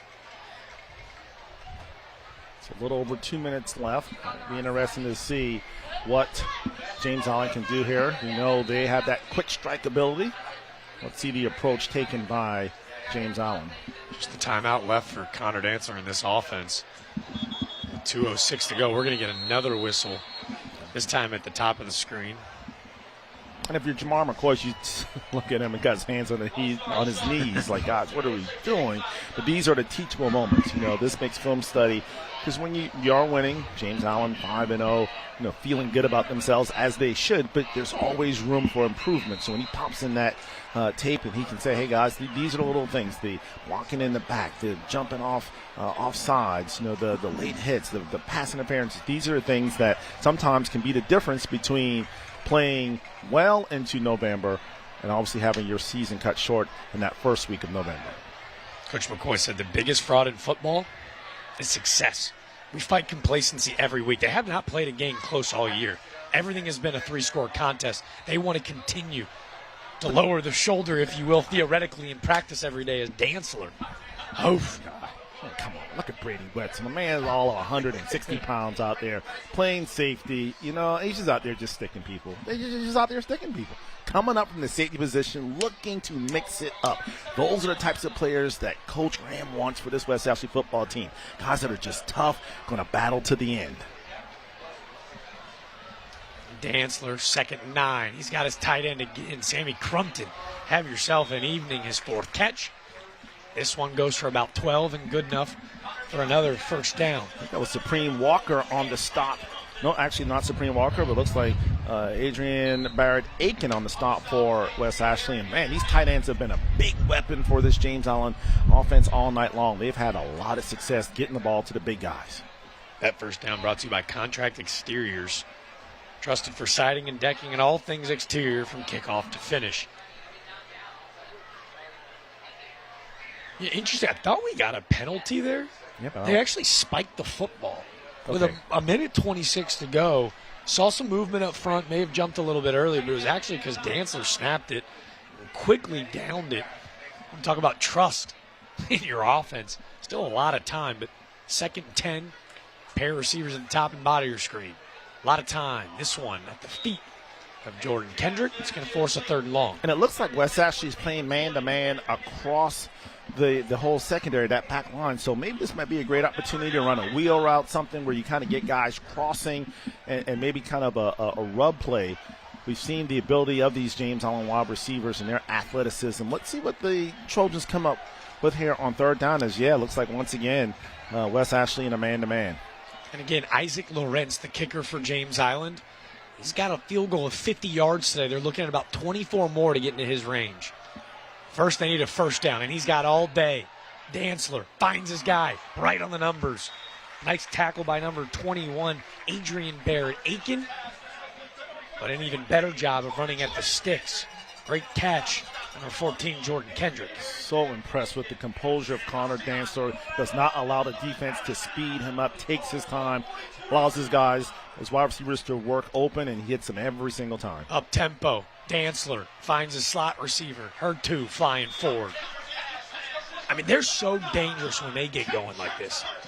And tempo seems to be their thing. Just over a minute left to play, 62 seconds to be exact here in the first half. And you're right, you can tell they work on this 2-minute drill often. Very cool, calm, collective. No sense of panic in this James Allen offense. Near the red zone, West Ashley's going to need a school bus stop of the game. Here comes one of their big school bus-driven linemen. Almost getting home and converting on a sack. But I think I found out why. There's 2 penalties in the backfield. And again, another holding. Yeah, that's asking a lot for your offensive lineman to block that long. Great job by the secondary of West Ashley in terms of being able to stick with their guys. But, yeah, your offensive lineman asking them to block for, 5, 8 seconds. That's just a lot for them. So definitely a holding penalty against James Allen. But I got to tell you, Jack, they're running a bunch of fly routes. If some of these wide receivers of James Allen go down hard and come back to the play on those scrambles, they're going to be wide open. We saw him directed traffic earlier. Can he continue to do so? Game clock at 52. Because of the holding, it's now 1st and 20. Dantzler with a ton of time again as West Ashley brings 3. This one's off the hands and picked yet again. Do it to me. Do it to me. Look at my God. That's my God. Brady Wetzel. That's 2 tonight. He was like, Mr. E, I got you. That's a deuce. That's right, Brady. Show him where you're from. Wetzel with another, his 2nd pick of the night. His first career reception comes about, 10 minutes ago. He said, that was pretty fun. Let's try it again. A lot of pepper on that fastball from Connor Dantzler, glancing off the hands of Jordan Kendrick. And how about Brady Wetzel, his 2nd interception of the night? Just simply reading the quarterback's eyes and a hard thrown ball, as you mentioned, a little fastball on that one. Probably could have taken a little bit off the hands, but the old tip drill, being in the right place at the right time, concentrating on that football. And now let's see. Only 47 seconds left. And I'm West Ashley. I kind of take it easy here and go to the locker room only down by 2 scores. He's a heck of a candidate for tonight's school bus stop of the game. Yeah, that's going to be against West Ashley. Couldn't see who it was in the backfield. He definitely started his movement towards the line of scrimmage a little early, so an easy call for the official. Head official tonight, Daryl Deneau, and his staff has been busy tonight, to say the least. 1st and 15, does that maybe change the play call? Looked like we were going to see a pass on 1st down. Yeah, you think about it. They had the one big play, the big run by D'Anthony Coleman. Other than that, it's been a struggle for this West Ashley offense, all night long. So just play it safe here. You don't want to give the ball back to James Allen and allow them to come up with a cheap one. But, boy, this James Allen defense, they've been special tonight. 1st and 15, Town on the outside getting hung up. He's looking for Amari Williams. Again, clock stops at 42. Yeah. At what point does Jamar McCoy and this defense maybe start pinning their ears back? I'm surprised. I mean, 2nd down and 15. You've struggled really offensively all night. Just take a knee, because nothing good can happen here. I mean, a ball could get tipped. It could be intercepted. It could be a fumble on a blitz. Hopefully that won't happen. But, yeah, really surprised of West Ashley trying to add on points here with only 42 seconds left. James Allen still has 2 timeouts left. Motion the tight end. This time they will run it. You're going to put it in the belly. Big-time swinging tackle. That was Avery Reed flying forward for about 13. Now West Ashley's going to pick up the tempo. Nice safe play on the run. Probably a tackle or two from breaking it.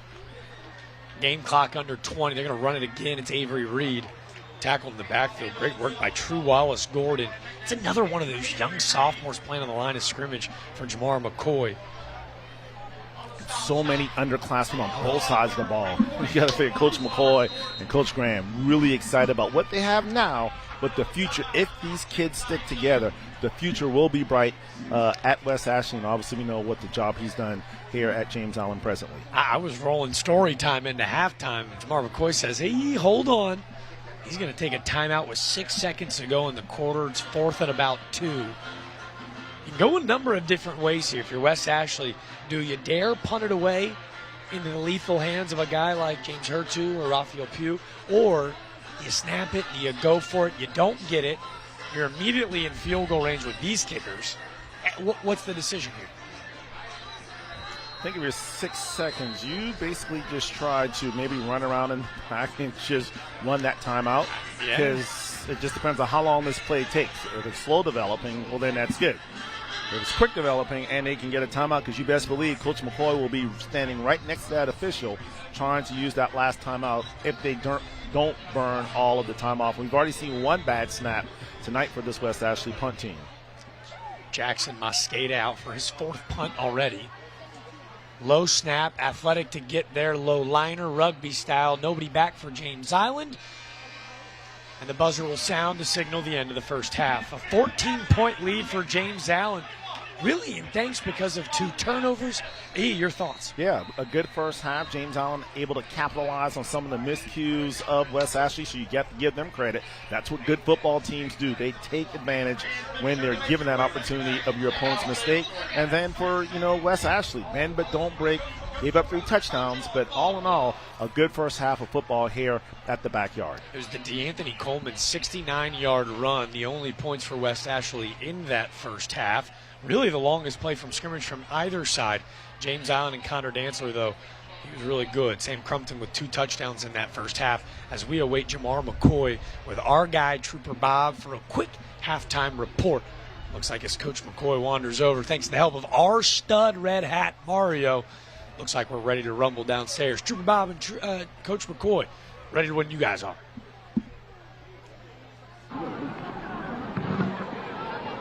I'm down here on the sidelines with Coach. You're getting ready to go into halftime, 21-7. Are you happy with your team's performance so far? Not currently. We're making a lot of mistakes. 3 turnovers in the first half is very uncharacteristic of us. We had a fumble down here in the red zone, an interception down there in the red zone, and then an interception in midfield.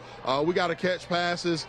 Defense got to cue on different things that the defense is doing. That their offense is doing and make stops. So we gave up a 77-yard run. That is definitely uncharacteristic of our offense. Coach, defense. Best of luck to you in the second half. Thank you for your time. Thank you so much. Yes, sir. Thank you. You heard it from the coach.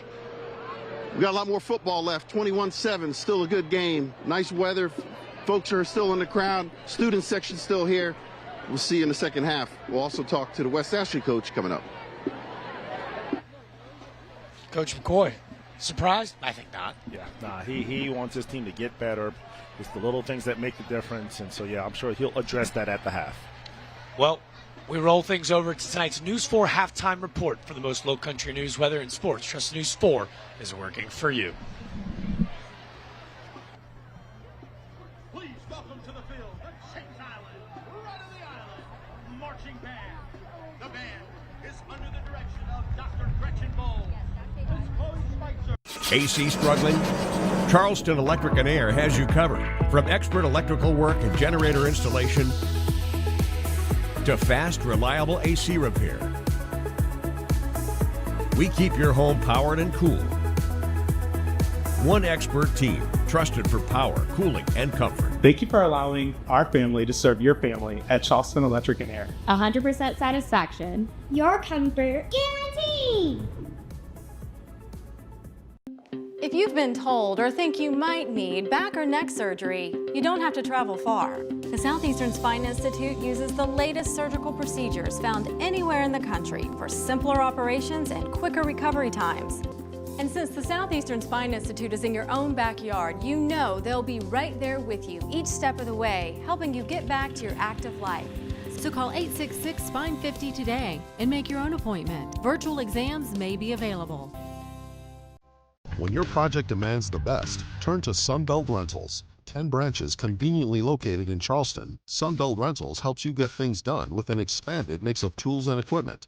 With over 14,000 pieces of equipment, expert advice, and reliable service, we help pros and DIYers tackle any job, big or small. Rent from Sunbelt Rentals, a company proud to be involved in the community and schools.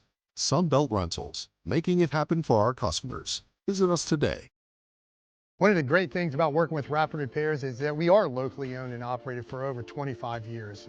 Doing business with Rapid Repairs, you get one of our great technicians or a representative of our management team, but also to have a peace of mind that we as owners are vested in our community. We live here, we've grown up here, and we continue to serve our community. Rapid Repairs offers an extensive list of home repairs from underneath your house, in your crawl space, to your roof and everything in between. If your home needs repairs, call Rapid Repairs. 573-HELP.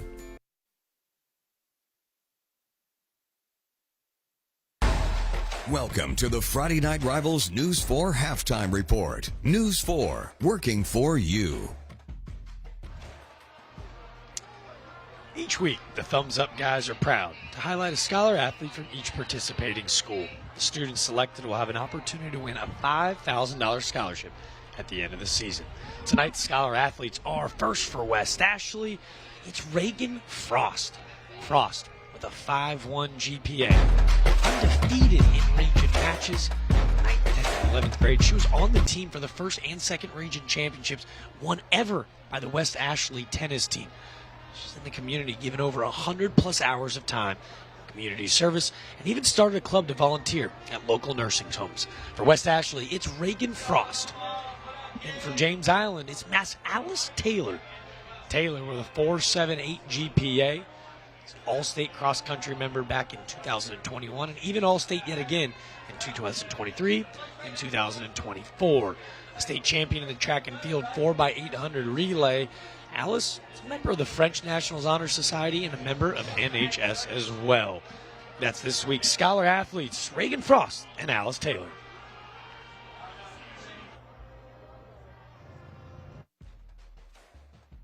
Hello again, welcome. We are about halfway done with the season now, talking Scholar Athletes and Friday Night Rivals. The Thumbs Up guys presenting sponsors of our Scholar Athlete. So much fun each and every year. We give it away for football and then basketball. Several checks I know you guys don't mind striking your signature on. Oh, man, that's the best part, right? Is giving away that big check and seeing the smile on those kids' face. Yeah, I loved, last year we gave away the one at Hanahan at the basketball game to Will. Everybody was there. We had some people at our office that graduated from Hanahan, and they were talking about it. Everybody's talking about it, and so it's the best part about it. Yeah, it's amazing. It blows up on social media, and for good reason, because they're so deserving. Absolutely, it's so deserving. You look at their stats, you look at their grades, you look at the parents too. They're raising these children right, and you were talking about people who are happy for the check. I think sometimes the parents are just as happy as the kids are. So yeah, it's just a great experience all around, being able to help them in any way we can. New website for you guys if you want to let everyone know how they could get in touch with you. Yeah, inpain.com is one we've had now for a little over a year, and you start to see more of that. But people can't remember that; they can always just Google the Thumbs Up Guys. Yeah, it's easy. It comes up right away. Thumbs Up Guys, presenting sponsors of our Scholar Athlete here on Friday Night Rivals.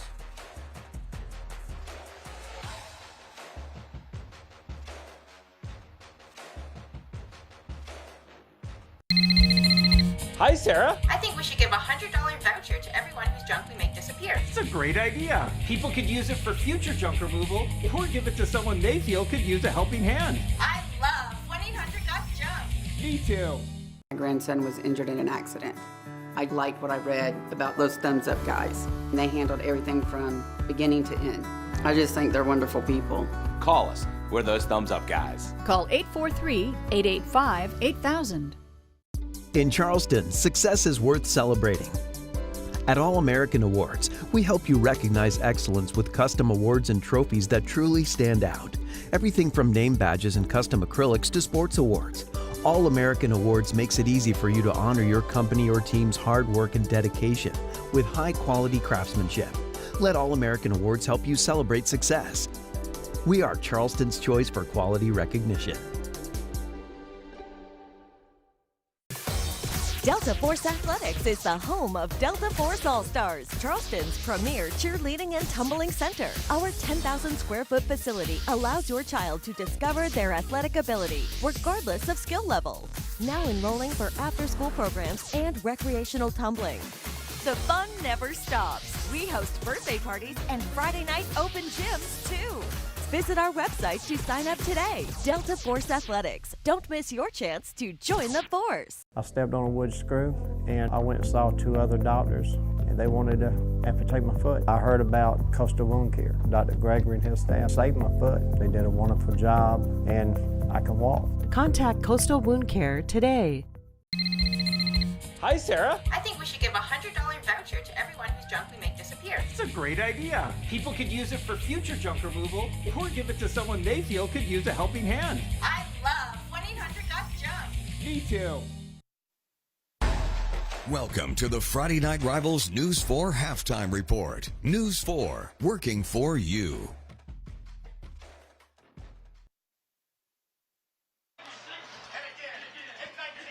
Welcome you back into the backyard as it's tonight's News 4 Halftime Report. Fans, we're giving you the opportunity to vote for tonight's Delta Force All-Stars Cheer of the Game. Log on to abcnews4.com/poll. Vote for either of tonight's cheer squads. Cast a vote for the Delta Force All-Stars Cheer of the Game. Those results will show later tonight in the fourth quarter. It's James Allen, it's West Ashley. It's not just on the gridiron. It's within the cheer squads as well. Take it away for tonight's Delta Force All-Stars Cheer of the Game.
Hi, Sarah. I think we should give a $100 voucher to everyone whose junk we make disappear. disappears. It's a great idea. People could use it for future junk removal or give it to someone they feel could use a helping hand. I love 1-800-GOT-JUNK. Me too.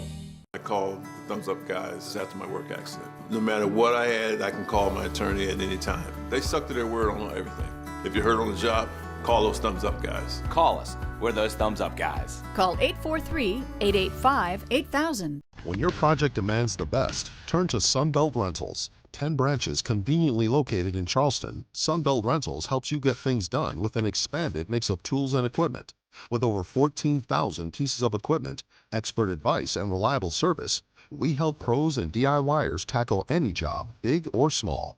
Rent from Sunbelt Rentals, a company proud to be involved in the community and schools. Sunbelt Rentals, making it happen for our customers. Visit us today. What if you could change your future in just 1 or 2 years?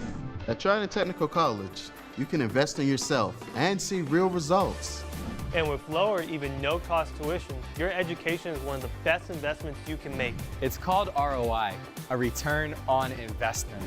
That means what you put in today pays off for years to come. Greater job satisfaction. More financial freedom. A better future. College is worth it, and so are you. When I first came to Coastal Wound Care, I was on crutches. I thought I was going to lose my leg, but Dr. Gregory assured me that he had everything under control. Now I'm at the point where I'm able to walk and the wound is healed. Contact Coastal Wound Care today and start healing. Hi, Sarah. I think we should give a $100 voucher to everyone whose junk we make disappear. It's a great idea. People could use it for future junk removal or give it to someone they feel could use a helping hand. I love 1-800-GOT-JUNK. Me too. Closed captioning is brought to you locally by 1-800-GOT-JUNK. We make junk disappear. Welcome to the Friday Night Rivals News 4 Halftime Report. News 4, working for you.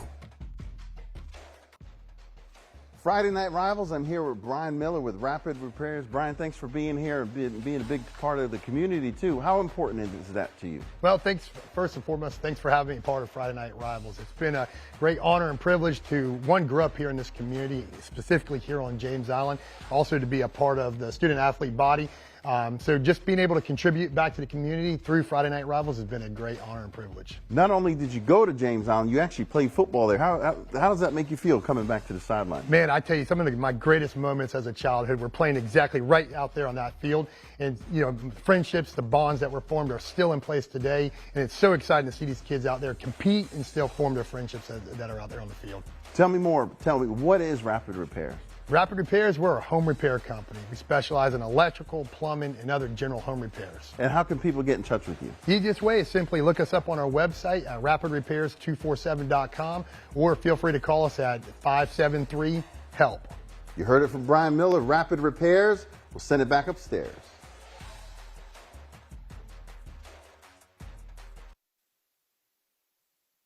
Sports 4 is committed to providing you the best high school football coverage on Friday night. And we are James Island holding a 21-7 lead. And just a friendly reminder, friends, tonight's trophy and Scholar Athlete plaques at the end of the season are provided by All-American Awards, helping Charleston recognize excellence since 1993. Some electric plays in that first half, some turnovers, sure, but I got to imagine, after the game, I'm going over at 11:05 to see Scott Eisberg and Webb Wright, the best in the business, give us all the highlights from all across the location. Yeah, of course they'll give you what happened tonight, a bunch of public school, your skis and pleases, getting everybody ready. And a lot of guys that we are seeing here tonight in the backyard will be playing on Saturdays next year. And speaking of Saturdays, how about this lineup tomorrow? SEC capped off by an ACC. Come on, Jack. Kentucky trying to bounce back after a disappointing performance last week. Between the hedges. They got to bounce back, too. Yeah, kickoff at 12. And then, of course, how about Vandy Pavla, the new Johnny Manziel? If I'd have told you a decade ago that Vandy was going to be drawing in College game day, you would say? Yeah, no, not at all. And they're going for back-to-back wins over Alabama. And then, of course, the nightcap, wide left, wide right. Is the U back? Can Florida State not get trampled by people running on the field, but you can catch all the action tomorrow on ABC News 4. Well, back when Florida State actually did beat Alabama in week 1, I did run on the field, and I was so excited to do so that I might do it again tonight here at the backyard. Our first half stats brought to you by Southeastern Spine Institutes. Some numbers that jump out at you that might make you run onto the field and throw some pads on. West Ashley offensively, 72 rushing yards, and they all came on one play. Yeah, but they're a one D'Anthony Coleman run away from making this a one-touchdown score. So despite being outgained in terms of yardage by almost 3 times the amount, they have the penalties. They do have the 2 turnovers. That's really the difference in the game, though. The muff punt and obviously the fumble there. The fumble late in their territory. So, but yeah, despite all of that, only down 2 scores, 21-7. Imagine they can get something going on. A passing game, if they can pass it a little better, it should open up some of the running game for them. I was going to say sloppy with 6 penalties for James Island. That, again, as Shamar McCoy said, very uncharacteristic. Will not happen again. We obviously know that 2 interceptions in that first half as well. The difference, right? James Allen converts and capitalizes on those 2 turnovers for West Ashley, unable to do so for the Wildcats. James Allen's not going to give it to you often, and when they do, you have to make sure you can put some points on the board. 21-7 from the backyard. James Island leads. Jack DeLongchamp, Ever German. Trooper Bob, come on, don't go anywhere. We got second half action on the other side. Sports 4 is committed to providing you the best high school football coverage on Friday night. And we know it takes a lot of hard work and dedication. Catch all the high school football highlights on Friday Night Rivals with Scott Eisberg and Webb Wright, only on News 4. Hi, Sarah. I think we should give a $100 voucher to everyone whose junk we make disappear. It's a great idea. People could use it for future junk removal or give it to someone they feel could use a helping hand. I love 1-800-GOT-JUNK. Me too. Delta Force Athletics is the home of Delta Force All-Stars, Charleston's premier cheerleading and tumbling center. Our 10,000 square foot facility allows your child to discover their athletic ability, regardless of skill level. Now enrolling for after-school programs and recreational tumbling. The fun never stops. We host birthday parties and Friday night open gyms, too. Visit our website to sign up today. Delta Force Athletics. Don't miss your chance to join the Force. Honey, I don't think the AC is working. Call Plum Pro Plus. AC issues? Looks like it's the contactor. I've got a new contactor. Plum Pro Plus is Charleston's #1 plumbing, heating, and air company for a reason. Call the pros today to find out how you can get a new AC system for as little as $3 a day. Call the pros you can trust. Call Plum Pro Plus today. One of the great things about working with Rapid Repairs is that we are locally owned and operated for over 25 years. Doing business with Rapid Repairs, you get one of our great technicians or a representative of our management team, but also have a peace of mind that we as owners are vested in our community. We live here, we've grown up here, and we continue to serve our community. Rapid Repairs offers an extensive list of home repairs from underneath your house in your crawl space to your roof and everything in between. If your home needs repairs, call Rapid Repairs. 573-HELP. Hi, Sarah. I think we should give a $100 voucher to everyone whose junk we make disappear. It's a great idea. People could use it for future junk removal or give it to someone they feel could use a helping hand. I love 1-800-GOT-JUNK. Me too. The best Thursday Night Lights and Friday Night Rivals highlights from across the country. Are you kidding? What just happened? Flipped out of his hands, and it's a touchdown for Jaden Pierce. Oh my goodness. Here's nothing. He's going to take a shot for the end zone. Running under it, making the catch. What a catch by Cade Mitchell. Holy cow for the Food City touchdown. And plus, stop of the game, Jeremiah Cruz. He had a few of those tonight. Jeremiah laying the wood. 250 yards passing. Now he wants to take a shot. Looking to hang this one up for Gardner, and he drops it to him, and Gardner makes a move at the 35. Gardner's still on his feet. Gardner's got 3 touchdowns tonight. Senior's got 5. Polka fires, pulls is intercepted by the Rams. It's Mason Wydra with the pick. And here comes the Rams the other way on the turn. Here he goes, right side of the field. Wydra with some blockers. Wydra on the return of the interception. He's all the way down to the 10, the 5. Wydra returns it for the score. Mason Wydra. Receiver in motion. He will roll right. Under pressure. Still on his feet. Trying to find somebody downfield. He's in trouble. He'll throw it to the back of the end zone. A receiver's wide open. Touchdown, McQueen.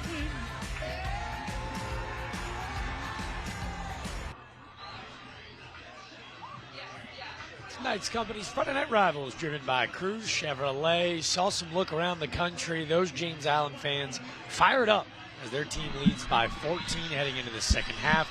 As we put a bow on the News 4 halftime report, could that D'Anthony Coleman 70-yard run? Maybe they get a little national love. West Ashley going to need a whole lot more lightning in a bottle, if you will.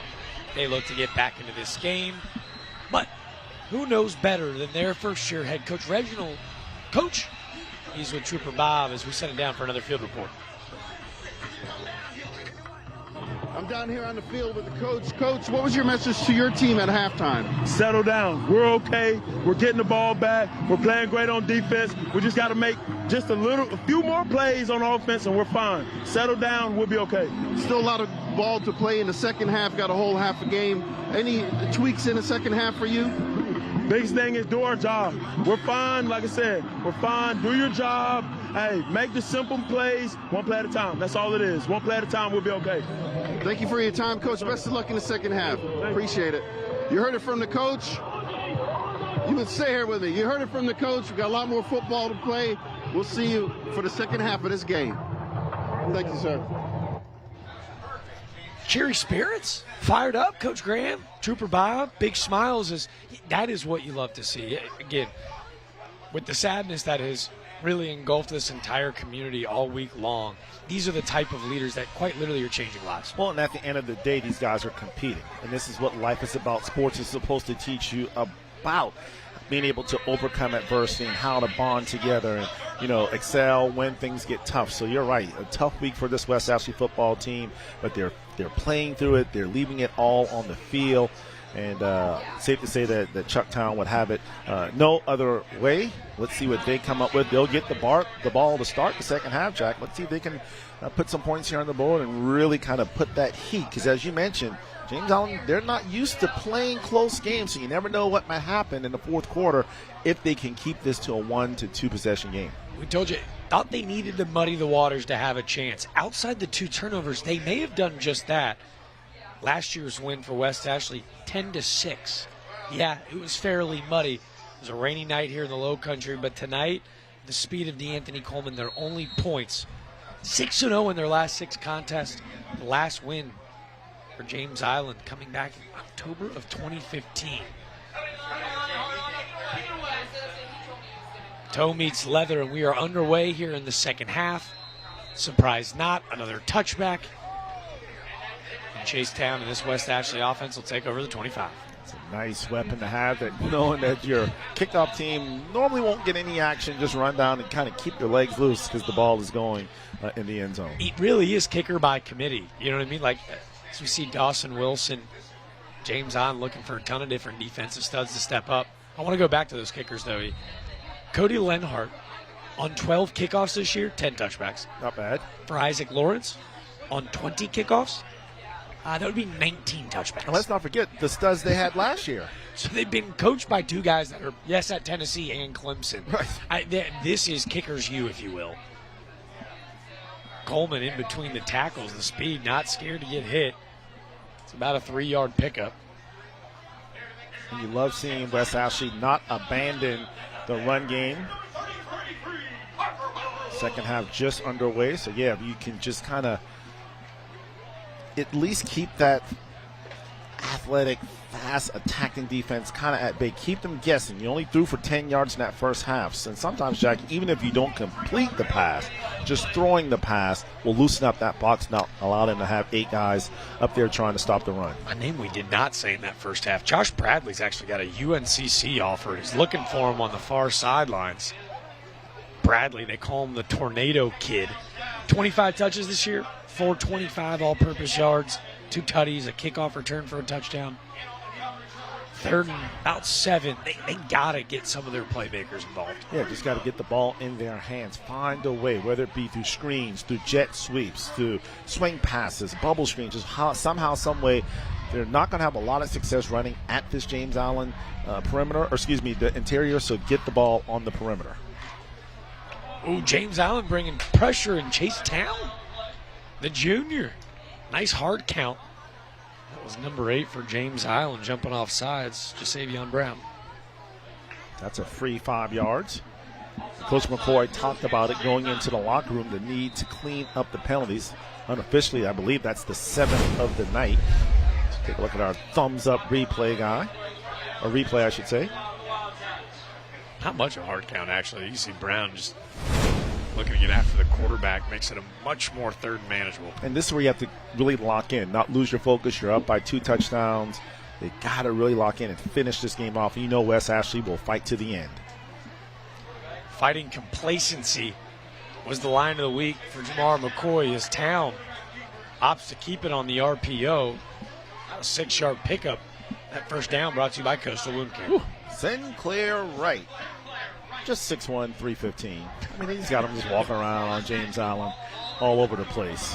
And to be able to move that quickly and that easy with that size, that's what the guys at the next level they look at. Guys that can move and have size. And Mr. Wright definitely has both. 1st and 10, J.I. showing pressure. Coleman beats him to the outside. He's going to cut it back upfield. Wow. A loss of 2, not with that speed. Pick up about 8. This guy's got silly burners.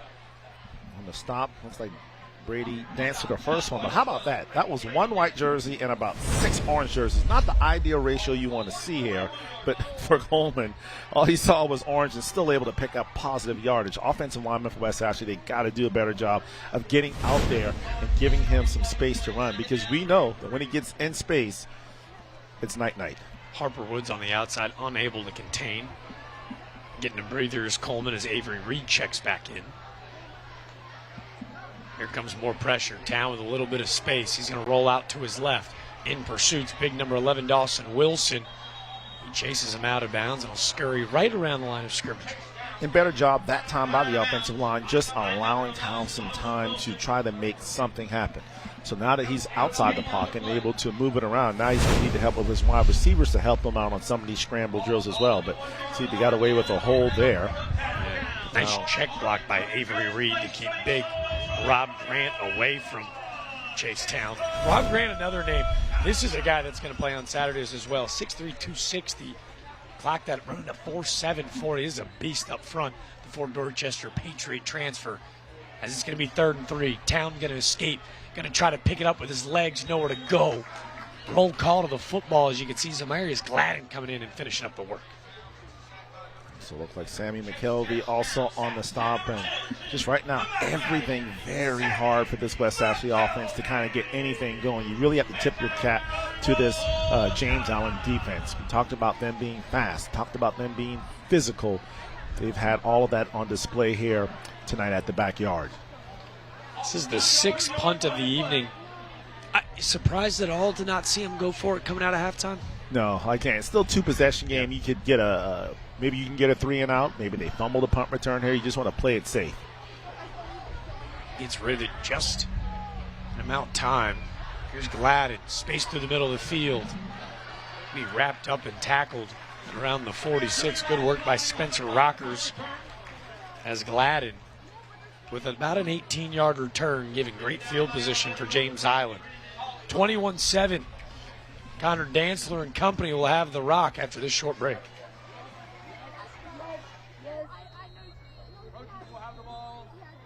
You've got a friend in the car business. Certified pre-owned GM vehicles, easy financing, and Car Bravo warranties with no payments till January. Cruise Chevy has that and more, and we're giving back to our community. Together, let's drive. CruiseChevrolet.com. Ever wonder what it's like to work at Knight's Companies? It's more than just a job, it's family. Here, you're not just another employee. You're a valued member of a team dedicated to excellence and innovation in concrete construction. We're united by our passion for building the future together. Join us at Knight's Companies, where your career thrives in an environment that values people, integrity, leadership, and excellence. Discover why our team is at the heart of everything we build. You've got a friend in the car business.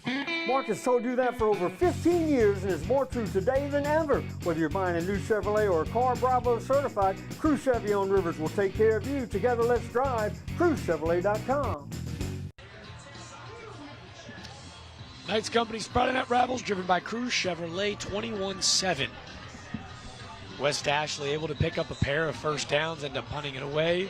And now Connor Dantzler in this potent James Island offense will start things off at the 46, looking to extend that lead out to 3 scores yet again. And the way your defense is playing tonight, if you're Jamar McCoy, you kind of have that feeling that, yeah, if I can get my offense to give me one more touchdown, give us a 3-score lead, probably should be just enough, because they've done a great job of really stifling the West Ashley offense. So let's see what they come up with on their first possession in the second half. If you're just joining us, Jack DeLongshaw, Everett German, Trooper Bob down on the sidelines with us. The backyard's been a wonderful evening thus far, and that is a wonderful hit through the middle of the field. Brandon Colley giving no space to Ja'Kai Grant. Dorian Bond there also, as you mentioned, Brandon Colley. That was a big hit by number 99, a big senior defensive lineman. Colley, we've said his name several times tonight. His defense, they're hanging in there, man. They are hanging in there. They've been on the field for a long time tonight. But look at that hit. I mean, helmet to chest, and there, his teammate there to clean it up. Nice start for the Wildcats. And that's just doing your homework. Brandon Colley, they played down in the 3-4, stands up on the outside as the outside backer. Big time hit behind the sticks, his 3rd tackle for a loss on the season.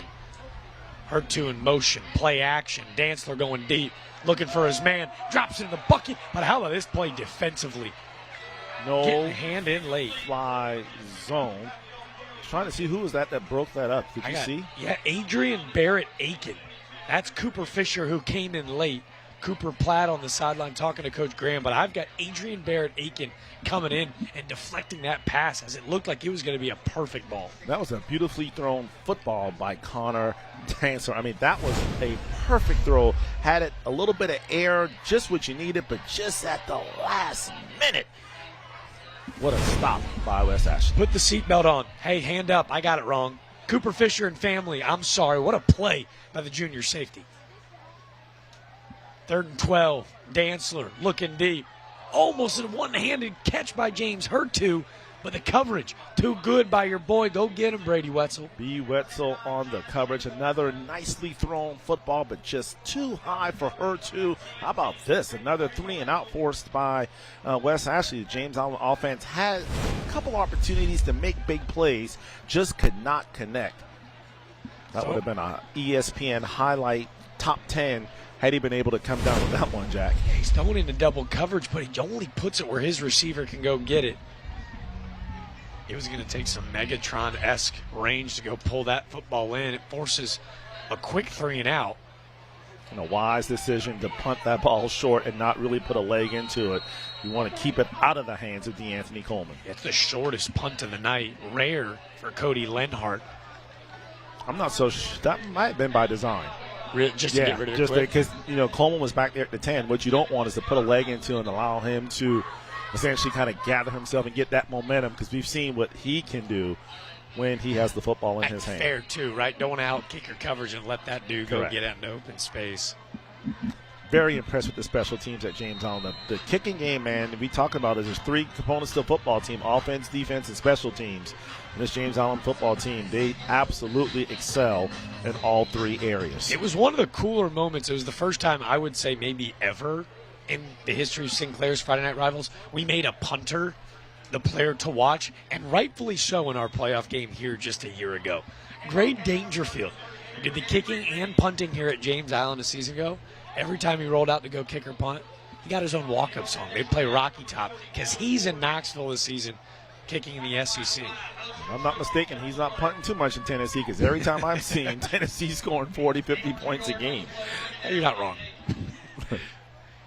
That was a 2-yard pickup in the backfield by Coleman. This is a really interesting formation we've seen a couple times tonight with both receivers on the right hip of Chase Town. That's Coleman and Avery Reed. The thumper and Coleman out in the flats. Town's going to step up. He's going to have to get wide. He was looking for Jaden Evans, but the pressure gets home by Rob Grant. Man, if Coleman came out of the backfield, if he had just continued his route across the middle and had Chase Town been able to get it to him, that would have been a wide open middle of the field. And it seems like each week, Jack, we talk about it. That middle of the football field seems to be wide open. We saw James Allen expose it on a couple of throws to the tight end. So you might want to run that one again, because he definitely broke his route off, and that's what did not allow him to become open. 3rd and 9. Let's see if they do try to take advantage of the middle of the field. Bottom of the field, Town's got time. He's going to step up looking for his man. That was Josh Bradley. As you're going to see some talking behind the line of scrimmage. We are going to get a late penalty. And again, your favorite line, emotions getting a little bit high on both sidelines. Yeah, play with emotion, but not emotional.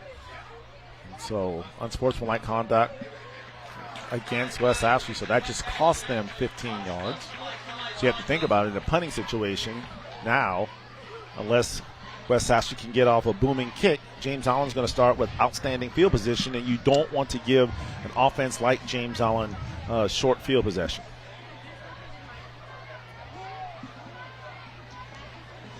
They have had difficulty snapping the ball tonight. They had the one long snap. That was a turnover that resulted in a really quick 7 points for James Island. And for a defense that looking to just catch its breath, this is third out, comes in a really untimely spot. And we know how explosive these punt returners are for James Allen. This is a dangerous, he might want to kick this one out of bounds. I think if he kicks it to him, I could see James Allen coming up with a big play here. This is Jackson Mosqueda. Almost gets it away. It looks like it was blocked.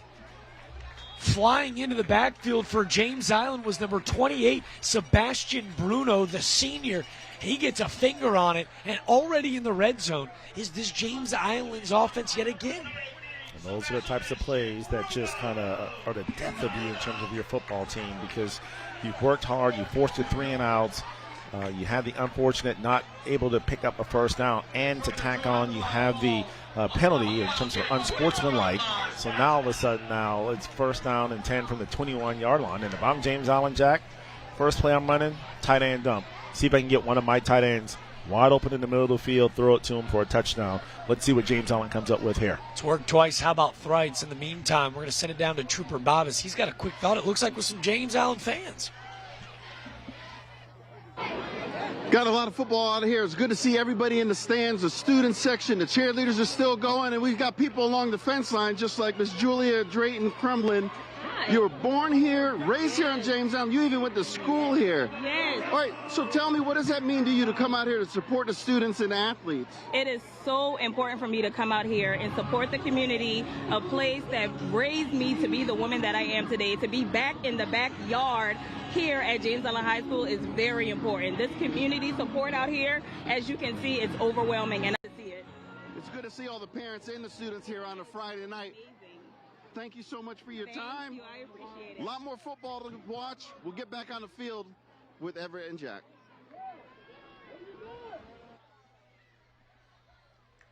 Dantzler from the 17. He's going to play action. Deep fade in the back of the end zone. He was looking for the sophomore Pugh. Great coverage on the outside. Charlie Platt blanketed. Raphael Pugh, what a solid-looking wide receiver, 6 foot, 180 pounds. Another guy with that S.O. by his name, a sophomore. Got 2 more years of him after this year. Once again, a nice thrown football by Dantzler, just could not connect. Good coverage by Charlie Platt. Coach McCoy, he actually ran for office in the state of North Carolina. He's been coaching football for decades. He goes, I'm telling you, I've been around this game for a long time. Raphael Pugh, that's a power 4 commit. This dude is special. Let's see if they try to go back to him on 3rd and 5. Dantzler He's looking for that back corner again. He's going to keep it, tuck it, run, first down, 7-yard pickup. But watch him go through his progressions. Yeah, and he had a guy wide open in the flats to his right. Had he thrown it to him, he could have absolutely crawled into the end zone. But a nice decision by Connor Dancer just to play it safe. As we take a look at the thumbs-up guy replay here, I don't know if you'll see the guy wide open in the flat, but still able to pick up the first down. First and goal coming up for the Trojans. That first down brought to you by Coastal Wound Care, the best in healing. And Connor Dancer has been the best in the red zone. Boy, does West actually need a turnover here. Herd 2 in motion, play action, pressure to the outside. He's got his eyes set on the end zone. Here's your interception.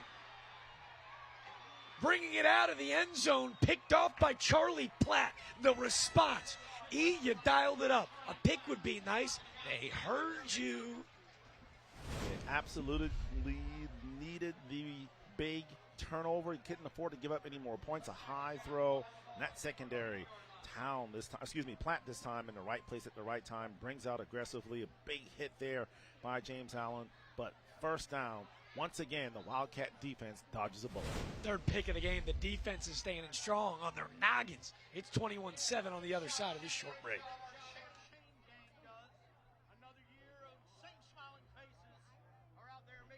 I called the Thumbs Up guys after my work accident. They took care of everything. It was very simple. They guided me in what to do until the case was closed. If you're ever in an accident, call those Thumbs Up guys. Call us. We're those Thumbs Up guys. Call 843-885-8000. At Contract Exteriors, we transform homes. Imagine the possibilities. Make your home new again with our expert craftsmanship and top quality materials. From stunning decks perfect for family gatherings to sleek, energy-efficient windows that brighten your space, Contract Exteriors brings your vision to life. And with our wide selection of siding options, we ensure your home's exterior reflects your style. And here's the best part. No payments for 12 months. Contact us today to start your journey to a refreshed home. Contract Exteriors, your trusted partner for home transformations.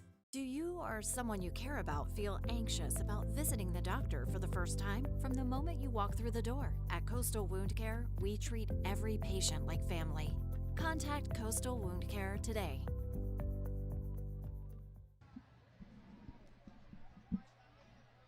Sometimes moments are just larger than sports. Back in 1956 and 1964, Gresham Meggett won the state championship twice in football. They were never awarded rings. Well, tonight, justice was served. James Island gave the surviving members of those teams and family representatives those state championship rings. Over 40-plus members still living here tonight. Finally, so justly served, delivered what happened just close to 5 decades ago. Yeah, what a just special moment for them to be able to get these championship rings you see right there with Gresham Meggett. Just says a lot. You think about back in those days, what all they had to overcome and be able to really pave the way for minorities like myself to be able to play once we got to high school. So the fact that James Allen took the initiative to recognize these guys, finally give them their championship rings, what a cool moment that we saw here at half, and I'm just glad that I was able to witness it in person. A moment that kind of put the sport in perspective, right? 1956, that team. We had 28 living members from 1956 here tonight. Right, and you could see tears to their eyes as even just during warm-ups. It was really special, I think, for all of us to get to experience. So congratulations to the Gresham Meggett football state championship teams from 56 and 64. It was an honor to be here to witness. So far, they're pleased with what they've seen. The Trojans with the 2-touchdown lead. Man, it just seems like Coleman, boy, he runs the football so hard, but just he has no room to run because of this stifling defense by James Island. Go back to Coleman through the middle of the field. This ball's on the ground. Tiptoeing amongst the sidelines. Was it recovered in time? That's Harper Woods. And they say he did. Disaster strikes yet again. Harper Woods, the sportsmanship to get it back to the referee. And that a dagger to West Ashland. And the smart thing that Harper Woods did, he did not try to pick it up and run. He wanted to secure the football. That ball was definitely headed out of bounds, but he was able to tuck and roll, keep it from going out of bounds. Looks like the turnover forced here. It looks like, was that Rob Grant? Rob Grant, man. To knock it out, and a good job by Woods to get that football before it goes out of bounds. Another big break for the James Island defense. 6'3", 260 is the Fort Dorchester transfer.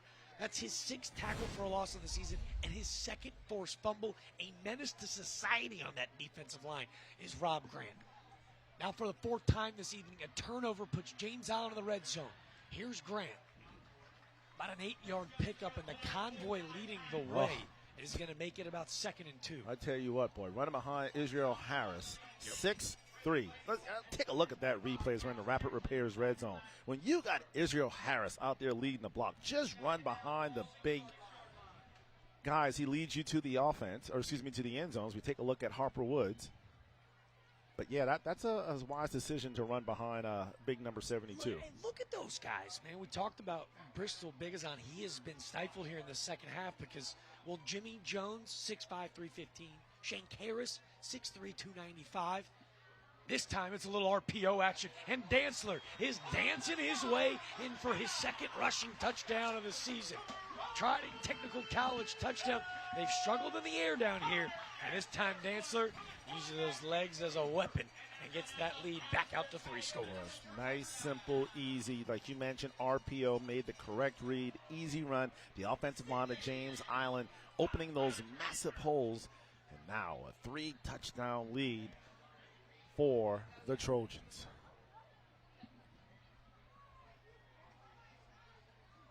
Lawrence out for the PAT. He continues to remain perfect in that category.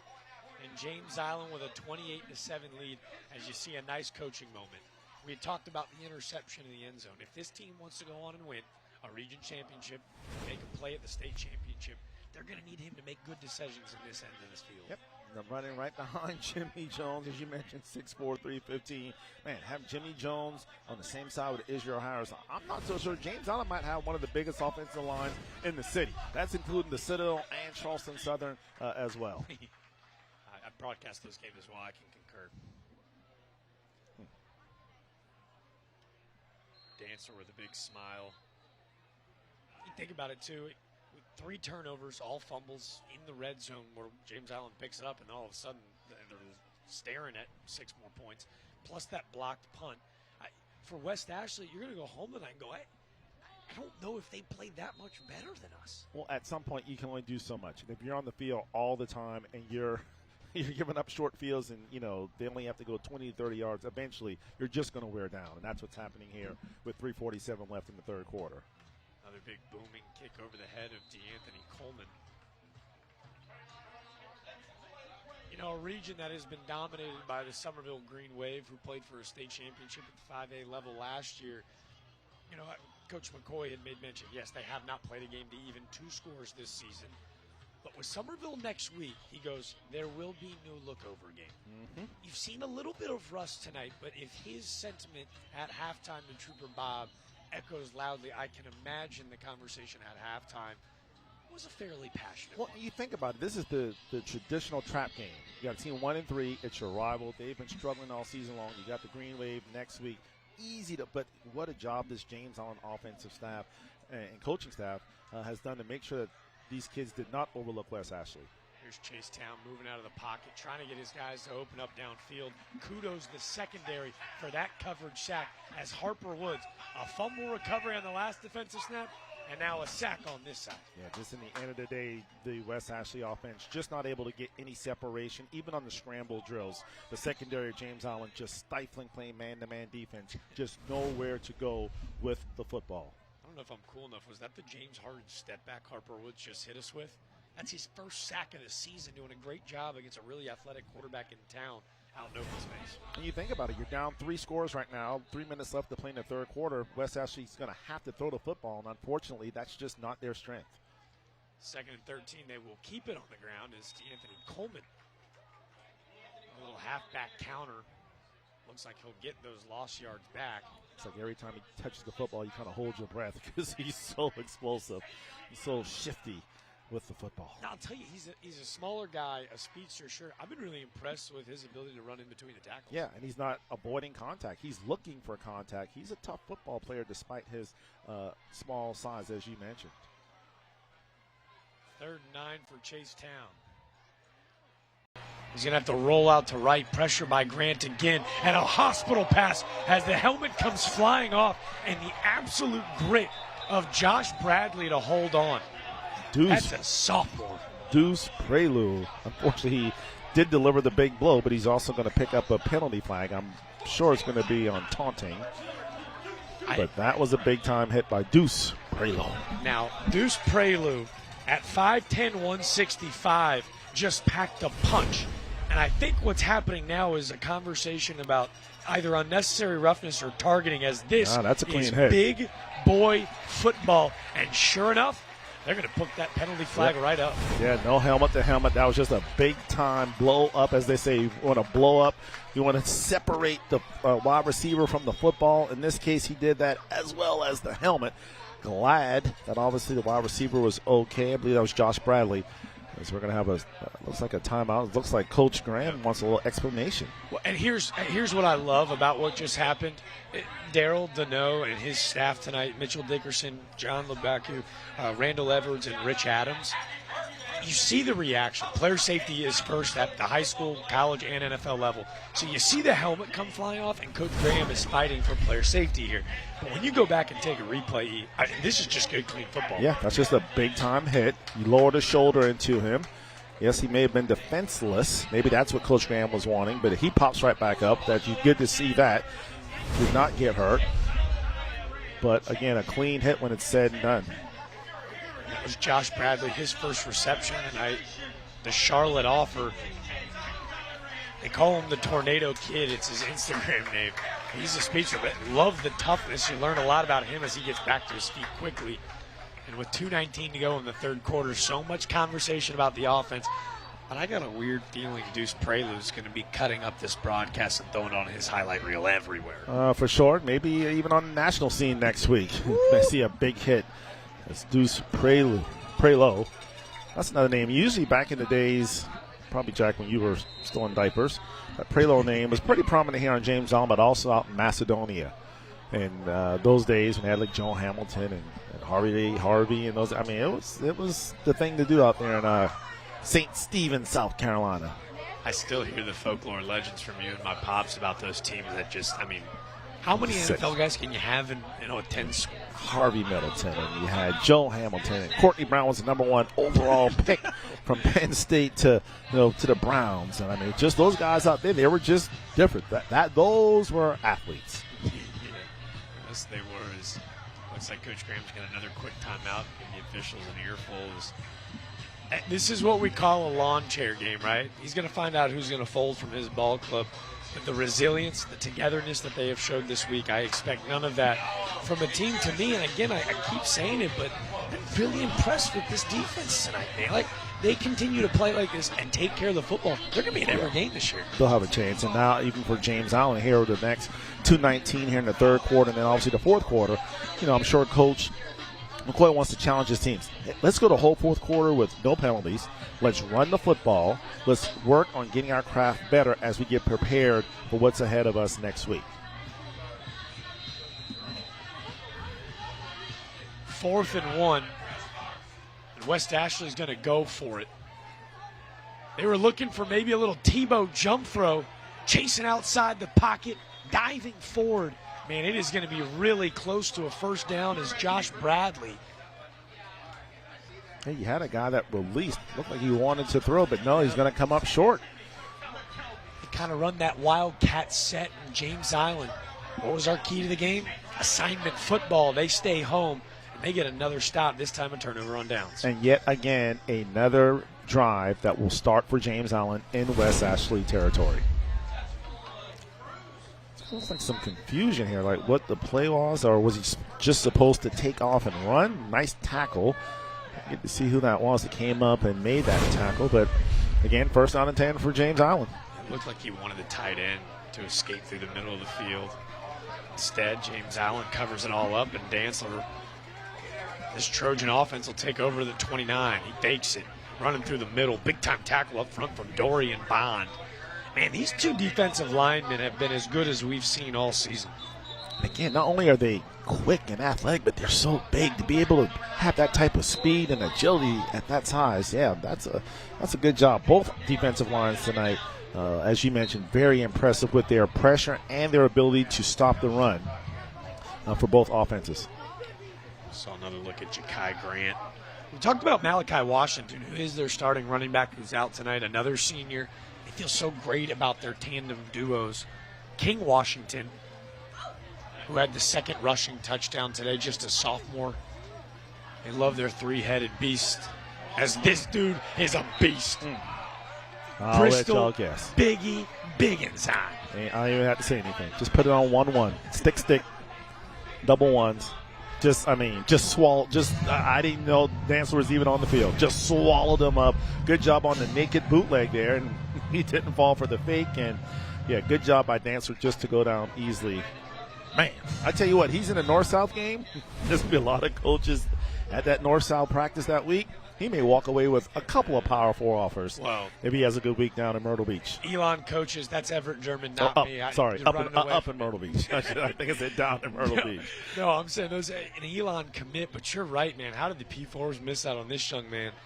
That's his 4th sack of the season, his second tonight. He's doing it with double teams. Here they stunt him. Dantzler out to his right. It's 3rd and about 19.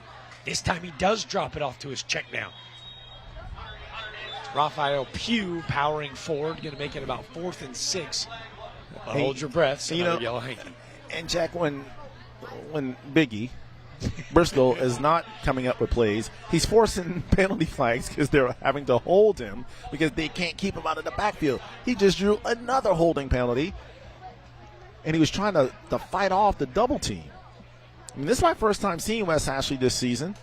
I'll tell you, I'm impressed with number 11. Dude, I think he's got a chance to go down as one of those guys where on Saturdays you're like, hey, I saw him in the low country. You see a guy like Yannick Smith from South Carolina, Somerville, dominating at East Carolina right now. And some of those young core dudes that are making impacts in their freshman and sophomore seasons by going to the mid-major program. Biggie is going to make an impact right away for the Phoenix. Here's Dantzler. Oh, big hit. Payback. What a shot. Brandon Crawley delivering the boom. And now both guys down. So it looks like, was that Charlie Schrecker? Yeah, that's the young sophomore receiver, Charlie Schrecker. Both players slow to their feet as James Island athletic training. You can see even Crawley maybe favoring that left shoulder a little bit. He'll head to the sideline to get checked out.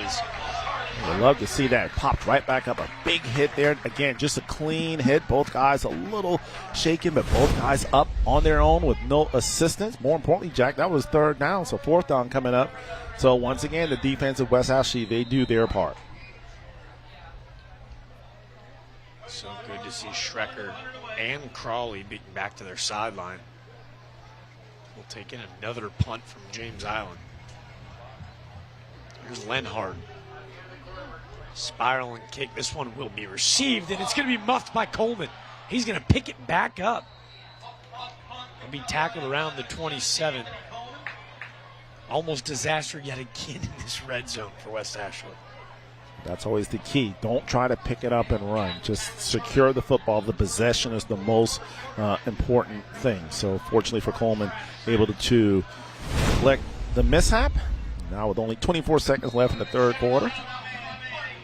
Offense still trying to get something going. Just get something positive going here to end the game. Tackle and coverage by Carter Patno. I want to give a lot of credit to Gene Morris, whose pressure may have caused the muffed punt. But now with 24 to go in the 3rd quarter, let's see if Chase Town and this West Ashley offense can get going a bit. He's going to take a shot downfield. He's got a man underthrown as he was looking for his star receiver, Josh Bradley, but he's going to go back and watch film. He had Amari Williams wide open underneath. But I don't think both receivers are supposed to be in the same vicinity, so maybe that's one that if Williams kind of flattens that route across the middle, he probably would have taken that one. But, yeah, he had 2 guys and elected to go to the deep route. Good coverage in the secondary by James Island. As we take a look at the replay here, you'll see right there running to the middle, but he wanted the big shot. Trojans come up with the interception. Zamarius Gladden, his interception. That's his first of his senior season. Seen him on special teams. They'll flex him out the receiver at times, but Gladden. This is a veteran secondary. 3 of 4 guys are seniors. And now offensively, they're going to look to continue to take advantage of these mistakes. This is the senior running back, Thomas Webb. His first carry of the night goes for about 18. Coastal Wound Care first down. He looked very explosive. And that's the one thing also with this James Island offense, the depth of it. You know, multiple running backs, multiple wide receivers. You know, the linemen obviously doing a phenomenal job as well. So James Island, very impressive through the first 3 quarters. As we know, football, it is a 4-quarter game. We've seen stranger things happen, but right now the Trojans definitely in control. 9 to go on the game clock. As Webb escaping out of bounds will stop. Dancer from the 49. He's going to go back to Thomas Webb. Tackled in the backfield by West Ashley's number 34. A really nice play by Jack Spence. And that'll take us to the 4th quarter. Throw your 4s up. It's a 3-score lead. It's Knights Company's front-end rivals driven by Cruz Chevrolet. James Island 28-7. We return for the 4th quarter.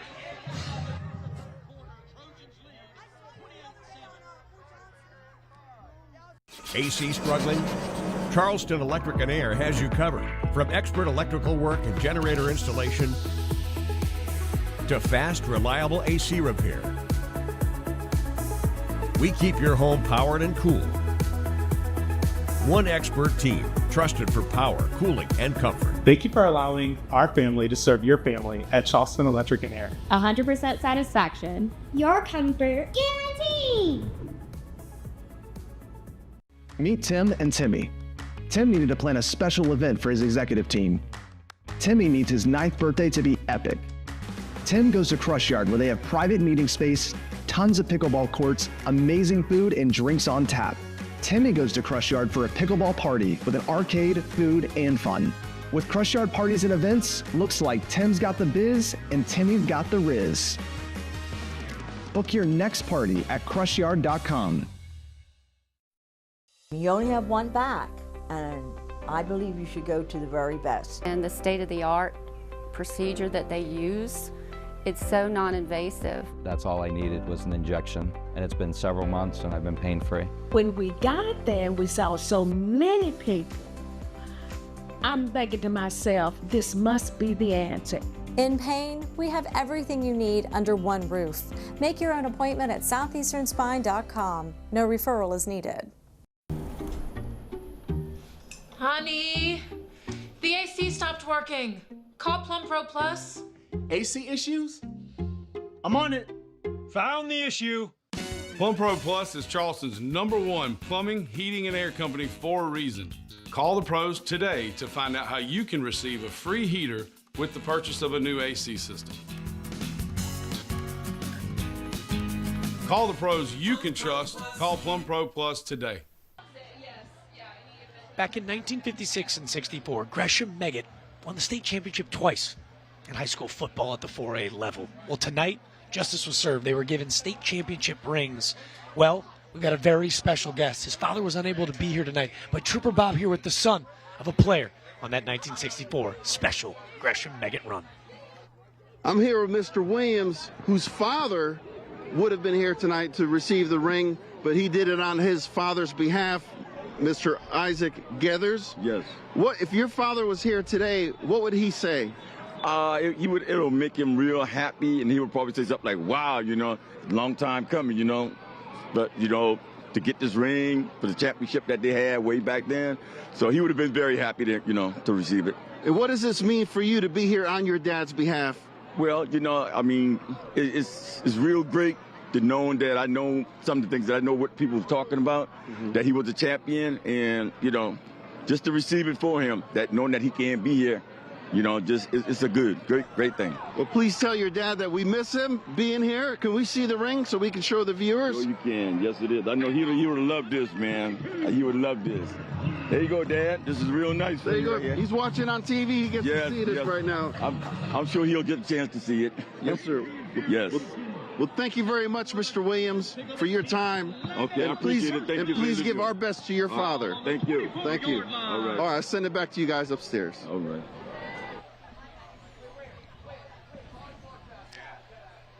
Big-time run from Webb. It's James Allen knocking on the doorstep of another red zone trip. Thomas Webb, the senior running back, getting his turn, is this time a little jet sweep action.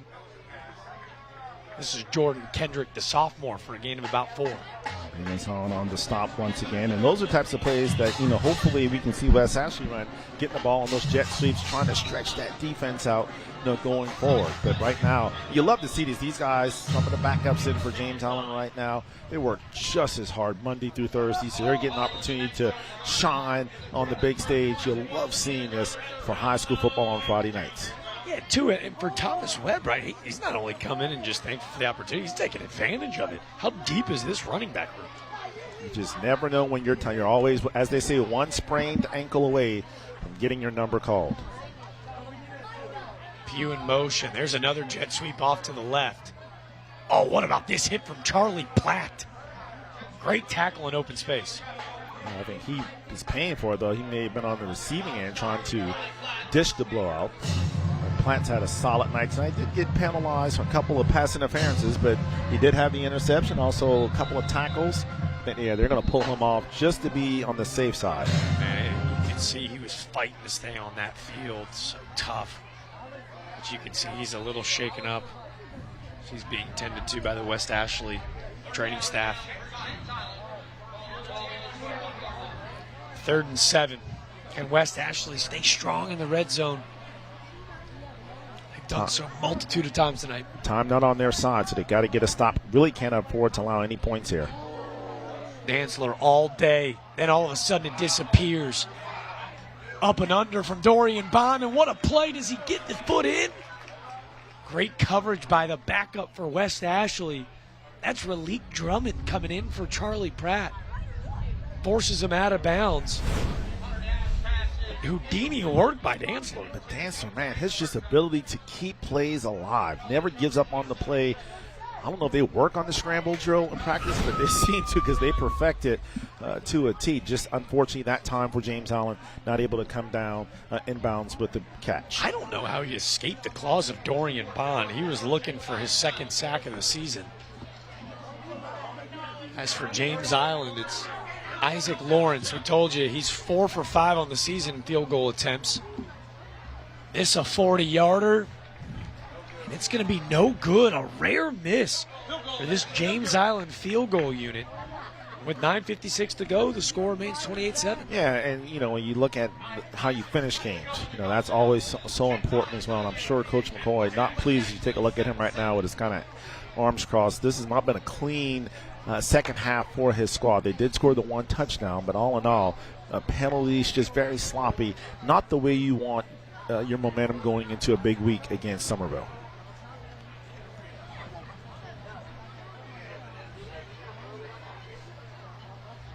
How many times have we said this tonight?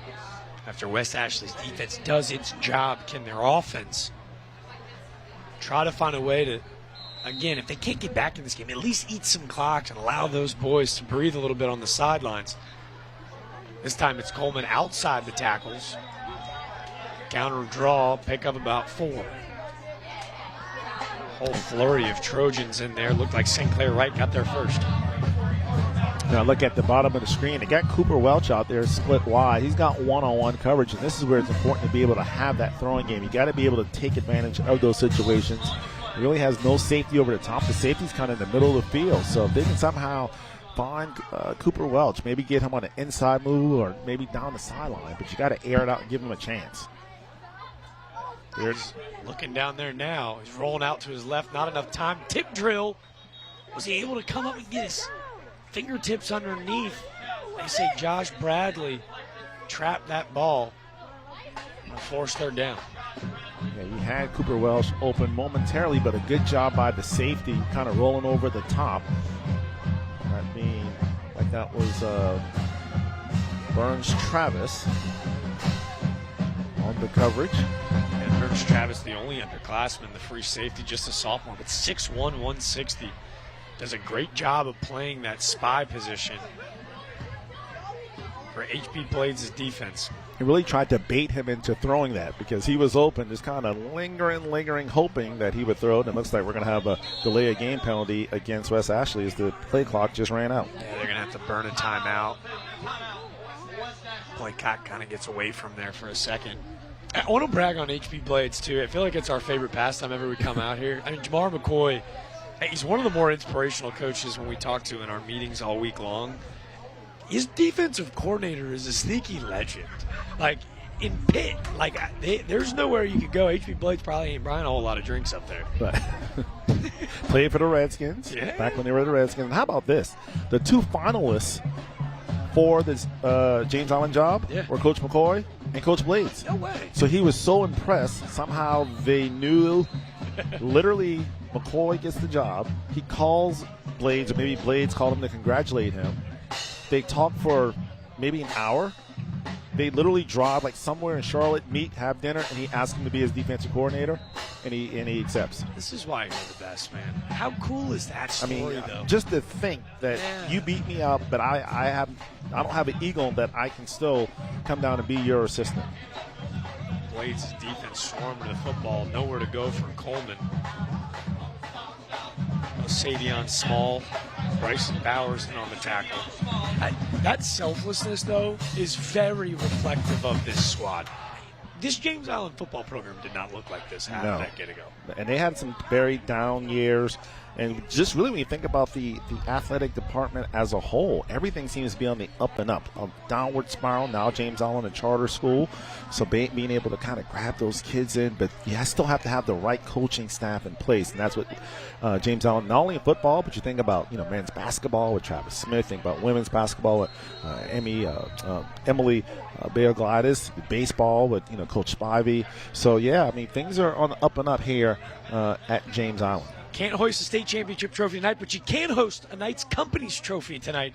Friday Night Rivals driven by Crew Chevrolet, a 3-score lead as J.I. will take the field on our way back. Crew Chevy on Rivers has a new truck or SUV you've been looking for, priced right and excellent trade-in values, easy financing, and no payment till January. Give it back to our community. Together, let's drive. You've got a friend in the car business. Yes, you do. At Knights Companies, we're not just in the business of concrete, we're in the business of building relationships. For over 3 generations, our family has proudly served our communities. Join us at Knights Companies, where your career thrives in an environment that values people, integrity, leadership, and excellence. Discover why our team is at the heart of everything we build. Knights Companies, excellence in concrete, built on family values. You've got a friend in the car business. Certified pre-owned GM vehicles, easy financing, and Car Bravo warranties with no payments till January. Crew Chevy has that and more, and we're giving back to our community. Together, let's drive. CrewChevrolet.com. Closed captioning is brought to you locally by 1-800-GOT-JUNK. We make junk disappear. Knights Company's Friday Night Rivals driven by Crew Chevrolet. It's been driven by this Trojans. I say defense tonight. Turnovers have set up the uber-talented senior quarterback Connor Dantzler all night long. A couple of miscues. Film study is going to be really fun with Coach McCoy on Monday morning. But Jack, it's really weird because when we look at the final stats, James Island is going to absolutely dominate in yardage. But when you think about it, probably their longest drive, average drive position, it starts like at the 35-yard line of West Ashley. My math isn't great. I believe they started in their opponent's territory on every drive but one tonight. The opening one. And they drove the football down and scored. I know they turned it over. Remember, that was the one drive That's right. They didn't score. That's right. But this game has done that to us. All over the place. A tumultuous ball game. As Dantzler looking for Webb on the outside, one man to beat. A risky throw, but look at Webb fighting for the extra yardage. I'm just so impressed with his decision-making because he could have thrown that ball immediately. He saw the defensive end out there, so he held on to the football, allowed it to clear, and then threw it over the outstretched hands of the defensive end. Smart decision by Connor Dantzler. Dantzler credits a lot of his success in the offseason working with the David Moore quarterback group. He's worked with some of the best in the low country.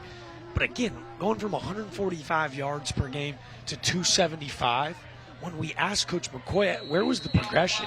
He goes, the way that he has studied film and his work in the offseason, he goes, the intangibles, the arm strength, the touch was always there. He goes, we now have the ability to send him out on the field with 3 plays, and he can check down to whatever he'd like. We've seen some pretty good quarterback play here in the Low Country. Think about the quarterback situation at Oceanside. Think about the quarterback situation at Bishop England, what we're seeing here tonight. Some really, you Trip Gallus over at Hanahan. You've got some really solid quarterbacks that have really made a nice job in progressing over the years, whether it be 2 years, 3 years, and becoming really solid high school football quarterbacks. And some of them, like, obviously Mahoney over at Bishop England, will play at the next level as he'll be at Campbell next year. Yeah, Mahoney. Rivers out at Berkeley, who we haven't seen yet. I want to get them. Oh, he's a P4 kid. Jacob Davis at Stratford. He's heading to Liberty. We are very spoiled with some talented quarterback play. 2nd and 7 for Dantzler. Fakes the pitch. Steps up in the pocket. Looking over the top. He's got his sophomore Pugh. Oh, my goodness. He's going to be dreaming about that one tonight. You couldn't have thrown that ball any better. Dropped it in the basket. Pugh was maybe too wide open. He was already thinking about his celebration dance and just forgot to watch the football into his hands. And how about the touch from Dantzler? And you can kind of see him drifting off of his route. Takes his eyes off the ball. An underclassman miscue, if you will. I can see Dancer. He gets back to huddle. Hey, man, how about you hook me up and catch the football, bro? You owe me cookout tonight. Yeah, I mean, that's not my yardage and my touchdowns, man. What's up? And this is culture, right? Jamar McCoy's taking a timeout, a culture timeout. Despite the score, he wants to have a word with his team. And again, no need to worry, Coach McCoy, because guess what? We've got our Delta Force All-Stars Cheer of the Game results. Sponsored by Delta Force Athletic, home of the Delta Force All-Stars. Proudly cheering on the Low Country's high school sports. Winner, who do you got, E? I'm going to go with James Allen. Yeah? Yeah. All right, I'm getting word. Our fearless leader and producer and director, Cole Smith, is telling me it is James Island. The Trojans awaiting a graphic to confirm are victorious. So good, got to see it again. Profound victory. It's usually the road team. Yeah. I'd make it This is like the 3rd time, I believe, this year the home team has won. All right, so I want to do a survey really quick. If you're in the stands right now and you're listening along with us, raise your hand really quick. Just turn around and throw a hot dog or a cheeseburger here at the press box. I'm telling you, this concessions game elite here at the backyard. Yeah. Not good for your diet, but you know what? If you can eat the concession stand and walk to us, you don't have to worry about it because it balances out. Because you're going to burn about 2,000 calories walking to the press box. So, yeah, not bad at all. Not bad at all, like this young man, Dantzler. He finds his check down guy. Come on, how do we make a mistake and run it back? Here's Pugh. Can he beat the man to the pylon? He's the sophomore. Breaks a tackle. Hate to sound like Dickie V, but the diaper dandy. Wow. A drop just 2 plays ago, and I believe the kids say, got to get that back. Yeah, come back to me, Doc. I got you the next time. Just give me one more change. But how about the run after the catch, making multiple guys miss, the shiftiness, and then the explosion into the end zone. Wow. Pugh is his name. That touchdown brought to you by Trident Technical College. Your future, your college. Here's the deal. I'll hold his second phone because these colleges are about to start calling. I think somebody hit the L1 on the controller as he kind of slid to the left and right down the sideline into the end zone. So that's how you come back after what should have been a touchdown. Resiliency, adversity, the pillar of this James Island program. A dot and Pugh got a touchdown to Max right outside the hands. But again, I'm telling you, he keep receipts. I get that get-back 10-yard curl route to the crib. I mean, you got 4 guys like Keystone robbers there, cops and robbers there, running into each other, making guys miss, guys trying to blow him up instead of wrapping up. That one play alone is what Coach Graham will be able to put on display in film study and say, guys, this is how we get better. We had the opportunity to get him on the ground, and he was able to elude 5 Wildcats on his way to the end zone. 6 foot, 180-pound sophomore. I say diaper dandy. I reassure you, this kid's only going to get bigger, stronger, faster. We were here at the backyard a year ago for his first varsity start against Somerville. What a heck of a welcome to 5A football. A year later, he's one of the hottest prospects in all of Charleston with an offer from Wingate. I got to tell you, those D1s are going to start calling. They are coming. This line drive kick is going to be fielded by DeAnthony Coleman. Finally, with an opportunity to make some grain in the special teams. Break a tackle, ball on the ground. Devastating. Coleman finally gets a chance to make an impact on special teams, and the ball comes out. And this is where it's tough because you love the effort. He's playing hard. He's not quitting. He's playing to the end. That extra effort. And again, this is one of those teaching moments where, hey, great job on the run. I'm glad you didn't give up on the play. But when you get in that traffic, you got to cover that football out. You can't kind of wave it like a loaf of bread. Protect the football. And unfortunately for James Allen, unofficially, that's what, their fifth turnover of the night? 5 turnovers, breaks 2 tackles just to cut through back in the middle of the field. See, the football's too loose. You got to have it high and tight. And that allows the defense to pop it out. And the recovery there. Great work by Sebastian Bruno, the senior. A memorable moment here at James Island for he, but again, West Ashley has beaten West Ashley tonight. Dantzler with another fake. Play action, rolling out to his left, looking for the end zone, and in and out of the hands. This time by number 14, that was Jordan Kendrick. Deja vu? Yeah, well, right now, Relique Drummond probably a little hesitant right now. He got beat on the last play, and now it's like they are going after him each and every time. That's one of those situations where you just kind of want to back off and kind of keep everything in front of you. But yeah, James Allen, they're definitely going for the juggler. They're not letting up. They're just trying to continue to put points on the board. Yeah, remember Charlie Platt with that injury on that last drive, so the backup corner in at the top of your screen. James Allen looking to make a statement week in and week out. They said it. The biggest fraud in football is success. They are fighting complacency as now the legs of Dantzler continue to be a problem. Breaking 1 tackle and diving forward for another run of 19. This is not a part of his game, but as the year goes on, maybe it should be. Brady Wetzel there with the touchdown saving tackle. And right now he's just making plays happen. The called play is not there. Give him credit. I've said it all night long. He just seems to continue to make the right decision. He's taking the save plays. Did have a couple of errant throws, obviously intercepted as he's thrown, I believe, 3 interceptions tonight. But that time, as you mentioned, Jack, using his legs to continue to drive. 6:59 on the game clock here in the 4th quarter. This time he's going to hand it off.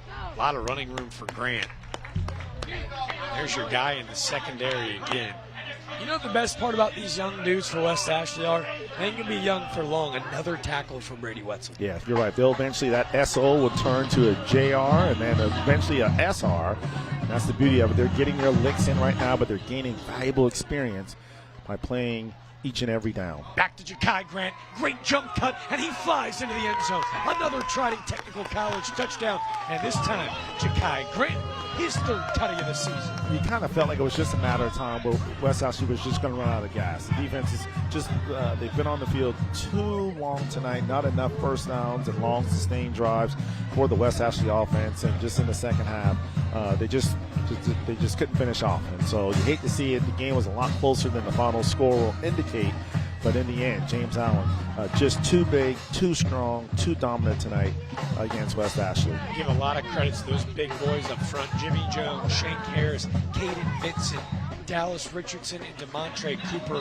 They have paved the way for this James Island offense to continue to dominate. Look at the holes. The 3rd touchdown of the season for Ja'Kai Grant makes it a 42-7 ball game. Nice kick-out block by Israel Harris there to open up that hole for James Allen.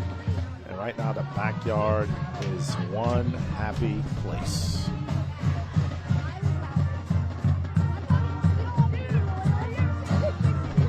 My grandson was injured in an accident. I liked what I read about those thumbs up guys. They handled everything from beginning to end. I just think they're wonderful people. Call us. We're those thumbs up guys. Call 843-885-8000. Honey, I don't think the AC is working. Call Plum Pro Plus. AC issues? Looks like it's the contactor. I've got a new contactor. Plum Pro Plus is Charleston's #1 plumbing, heating, and air company for a reason. Call the pros today to find out how you can get a new AC system for as little as $3 a day. Call the pros you can trust. Call Plum Pro Plus today. I stepped on a wood screw and I went and saw 2 other doctors and they wanted to amputate my foot. I heard about Coastal Wound Care. Dr. Gregory and his staff saved my foot. They did a wonderful job and I can walk. Contact Coastal Wound Care today. Knights Company's Friday Night Rival driven by Crew Chevrolet, 42-7 James Island. There haven't been a ton of stops on one side of the field. But tonight's school bus stop of the game. Let's take a look at tonight's school bus stop of the game. Always stop for a school bus when the stop arm is out and the red lights are flashing. Not stopping or trying to beat the stop arm puts lives at risk and can result in large fines. This is the school bus stop of the game. Always remember to stop when the school bus arm is out. I like that graphic. Kind of like I like this play up front. Grant with the protection, big time pressure, and Deuce lays the boom.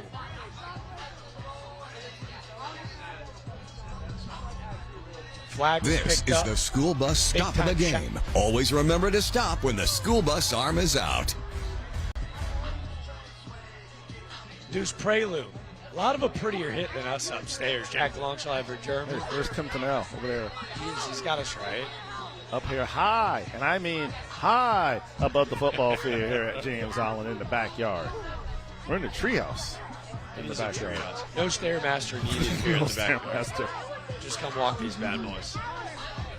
I do want to say thank you to our crew, man.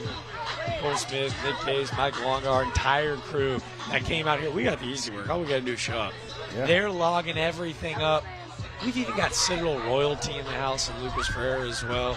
We got one heck of a team every Friday night here in Charleston. And with 6:36 to go, bringing you all the action. Doe meets leather maybe one final time. Let's see West Ashley go get a score here, huh? Just like to see end on a good note. Try to pick a couple of positives, something that you can say, hey, guys, you know what? In the end, we ran out of gas, but we were in it. I mean, think about the stops. We forced 3 turnovers. You know, we forced a couple of 3 and outs. So there were some positives, and enough that hopefully those guys can build on that. And like Coach said, at the end of the season, because he knew this season was going to be a challenge. You know, young kids, a new system. But again, are we better in the first week of November than we were when we started? If he can say yes to that, that means things are trending in the right direction over at West Ashley.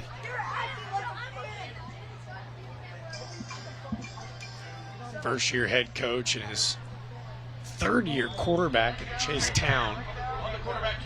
Hasn't had a lot of time in that pocket thanks to a tenacious defensive front. Tony Forrest, Dawson Wilson, and Rob Grant still out there fighting their tails off up front. So as you turn your attention and you kind of get ready for that Somerville game, Somerville obviously shown they are beatable, but they're explosive as well, and by far a huge challenge for James Island coming up next week. Nice out route. Finally able to get Josh Bradley involved. You're right, though. Somerville has not necessarily looked like Somerville of last year. But with Jaden Kelly Murray, and he's going to end up at whatever SEC he chooses from. But the weapons on the outside, they're starting to get some really consistent quarterback play. I would be willing to venture that Ian Rafferty, Somerville's head coach, he's saying the same thing about James Island. This is probably our toughest test to date. Yeah, they've proven. We had them, 2 years ago here, and Somerville was able to kind of pull away and win convincingly. Highlight reel. There you go. They call him the Tornado Kid. How about the toughness? We can get another shot. Chase Town takes a big hit, standing tough in the pocket, big hit on the chin. He puts it right on the money. Josh Bradley takes for about 25. Well, we've been calling for it all night, that crossing patterns. Get the ball in the middle. Get the ball to him in space. And that's exactly what they did on that previous play. This time they keep it on the ground. And again, you're able to throw the ball downfield. All of a sudden, that linebacking unit, that second group has to back up. They beat them for about 5 on the ground. And if you're West Ashley, don't play the scoreboard. act as if this is a one-score game or it's a tie game and you need to drive to win the game. That's the mentality. That's how you get better as a team, as a program, and you really build a solid foundation. So, yeah, obviously you're not going to win this game tonight, but that doesn't matter. Still go out, execute, block, throw, catch. See if you can put some points here on the board at the end. Jamar McCoy's making a statement. These are his starters on defense, right? Like, they didn't earn the opportunity to go sit down even in this 42-7 game. Here's a quick little tunnel screen to the outside. Amari Williams, nowhere to go. Nice tackle yet again. Whole flurry of guys. Harper Woods has had one heck of a night at the linebacker spot. He's had a sack and a fumble recovery. The senior trying to make the most out of his last season here at James Island and doing a great job here tonight. See Harper Woods and Carter Patno. Their depth, they're able to go 2-3 lines deep. 3rd and 8. Town, time through the middle. Sees a little space through the middle of the field. He's going to run out right, looking for his guy, Bradley, and it's going to be picked off. Zamarius Gladden. He's been all over the field. Defense, special teams. And off of the hands of Bradley, and another turnover for West Ashley, their 6th of the evening.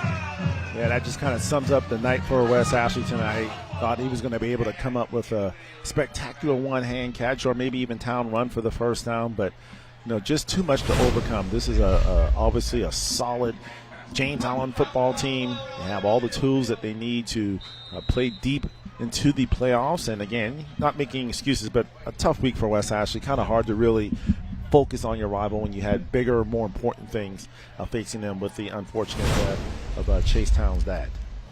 Your thoughts and prayers go out to Chuck Town and his family. Again, bigger than football. Learning a lot about his teams. It was so cool to see them all show up to the funeral on Tuesday, a moment I'll remember forever.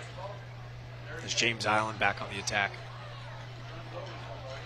And also salute to the James Island staff here before the game. They had a moment of silence, obviously read and acknowledged the death of Chuck Town and obviously all the fans at James Island.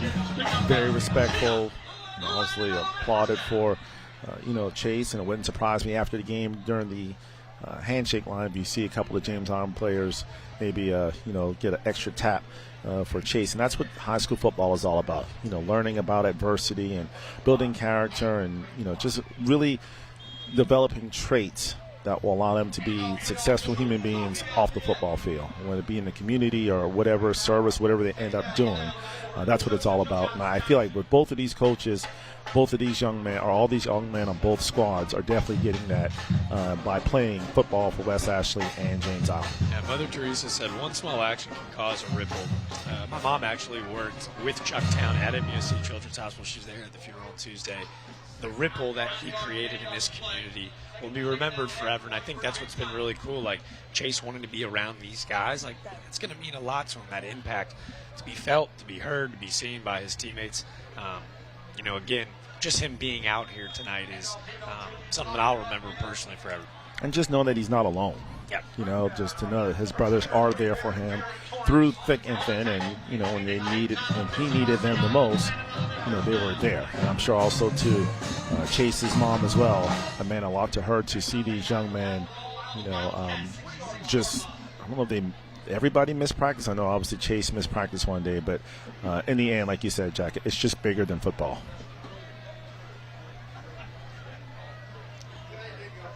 And two, think about bigger than football. How cool is the ceremony at halftime as well? Lafayette cuts it back through the middle of the field. The 4th running back for James Island tonight, Tristan Lafayette, another senior. Tackled at just the 1. Special for that running back room, but back to what we were talking about. To see Gresham Meggett, too, honored at halftime today. Tonight has been a core memory despite the scoreboard. One of those just nights you're glad that you were here, and kind of getting back to Coach McCoy, he said everybody needed to contribute. And right now, like you said, this is the 4th running back who potentially could get a touchdown here tonight for James Island. 4th running back, and remember the starter's out, so we're 5 deep right now on the depth chart. As Tristan Lafayette, the senior, standing on the right hip of Connor Dantzler. They're going to motion Jay Morris in. This time they go to big Jay Morris, and he piles through. The long snapper. Talk your talk, big fella. Big number 85, usually the blocking tight end, taking care of the long snapping duties, and he piles in for what is, yes, not one, not two. I'm not going to do the LeBron thing. 7 tutties for the Trojans.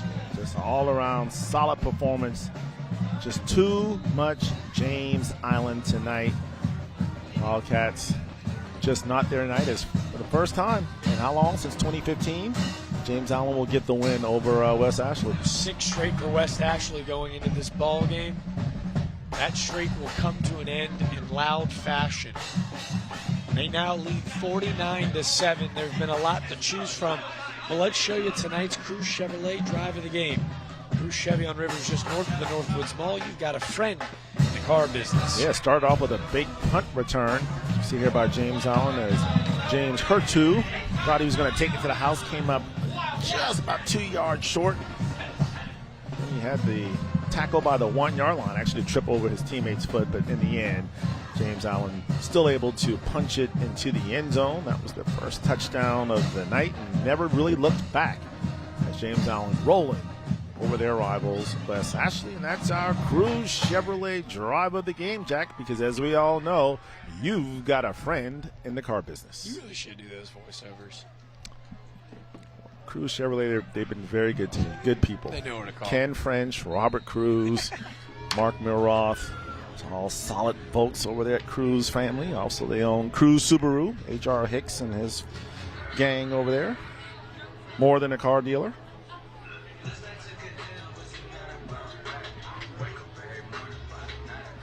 See a nice return. Seen some bubbles in this game. West Ashley was victorious and beat Anthony Coleman, but I ask you, any prediction?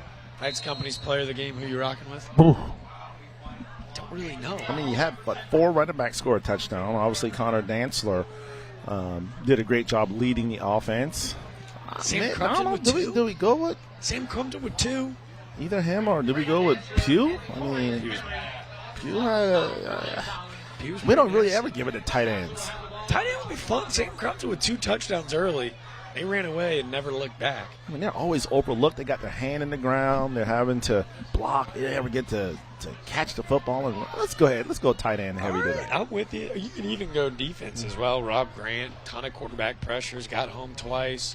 I mean, that whole defense was elite tonight for James Allen. So I say, yeah, well, offense wins games, defense wins championships. But since we're not in November yet, we'll keep it on the offensive side. My vote would be for the tight end. I'm with you. Let's get weird. You see Connor Dantzler here. Actually, he's calling like, hey, so Jack and Everett, I know y'all are thinking about giving it to the tight end, but just remember, without me, there is no tight end to catch for touchdowns. Who threw him the football tonight? Told you, Dantzler, the QBR of 132. That'll take a slight hit with some of the turnovers tonight. Yeah. Again, he had 5 interceptions on the season. He had 3 tonight. Very unlike him. But I think a good learning opportunity is the yards still way up. Yeah, those 3, we're playing fantasy football. Those negative points for those turnovers would come back to haunt you. Yeah, so but he still had, 3 tutties, ran for 1. I'll tell you what, I think when you look towards this season, as you take a look at Sam Crumpton there, I think the legs of Connor Dantzler could be the game changer. As we hit the final buzzer, the 4s are shown here in the backyard. The student section beside themselves, and rightfully so. The rivalry rematch, if you will, well, it's staying here. The Trojans and Jamar McCoy with a statement victory. They win 49-7. Impressive on all facets of the game: offense, defense, special teams. Somerville, James Allen, just the bigger, more physical team this time. And just in the end, James Allen just too big, too fast, too strong. Well, don't go anywhere. We're going to take our final break of the evening, and when we come back, are we foreshadowing? We'll deliver tonight's Knights Company's player of the game and also hand out some trophies, some hardware, brought to you by All-American Awards. James Allen, victorious 49-7 over Region foe West Ashley.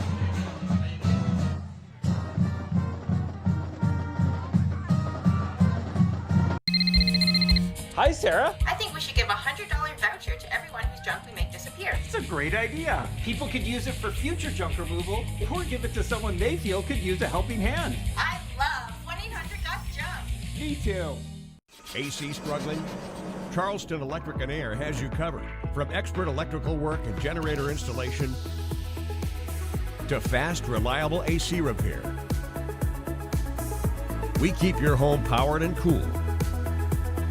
One expert team, trusted for power, cooling, and comfort. Thank you for allowing our family to serve your family at Charleston Electric and Air. 100% satisfaction. Your comfort guaranteed.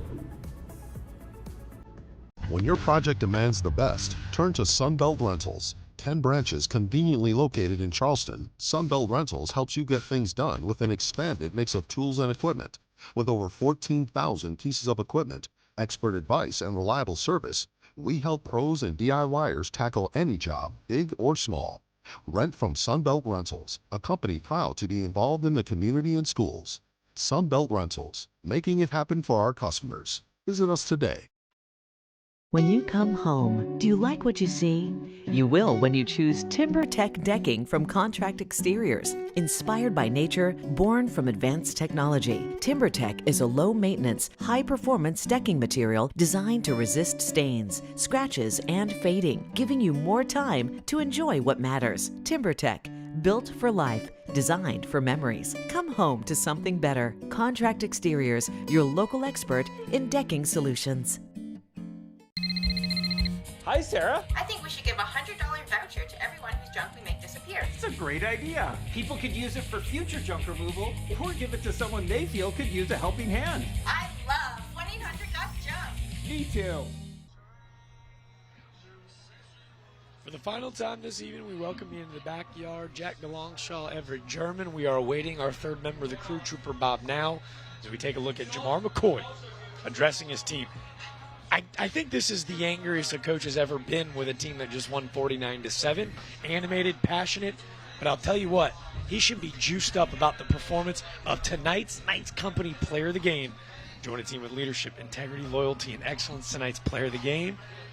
The whole country loves tight ends. So do we. Sam Crumpton gets it done. Yeah, he was trying to look like Brock Bowers tonight with all the catches, a couple of touchdowns by him tonight as well. So, yeah, we're going to shake it up, give it to the big tight end, Sam Crumpton, the junior tight end, tonight's Friday Night Rivals Player of the Game. 6'2", 225, an offer from Howard?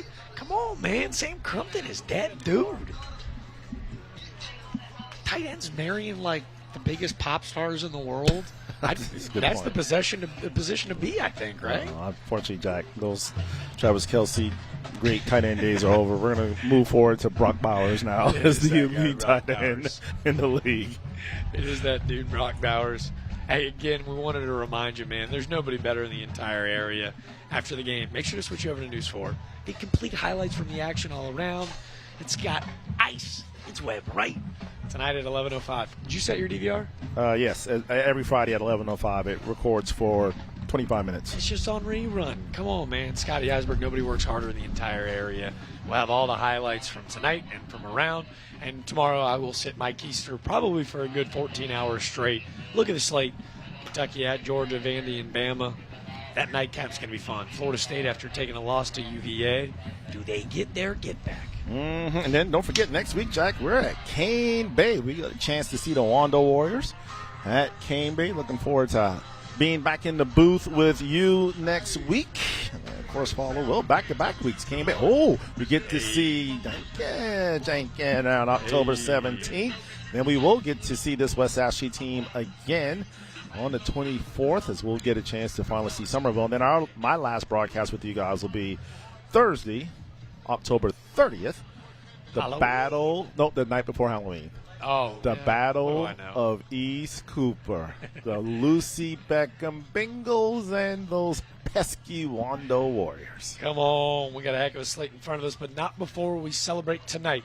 It's tonight's trophy presentation brought to you by All-American Awards, helping Charleston recognize excellence since 1993. It's all he's known since arriving on campus. Jamar McCoy, James Island, victorious on this beautiful evening. Trooper Bob, take it away, my man. Counter dance with number 16. You contributed to your team. You're the player of the game today, so congratulations on your contribution. And Coach, I don't know what you told your team in halftime, but they really turned up the heat in the second half. You have to be so proud of them right now. I'm very proud of them.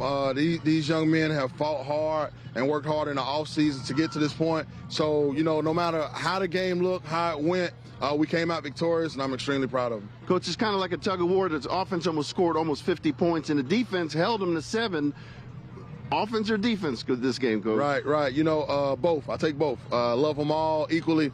The kids played hard, and that's James Island. That's how we play ball here. We're gonna play strong, hard-nosed defense, and we're gonna try to score the ball as much as possible offensively. Well, congratulations. This is your time to shine. Here's your team trophy.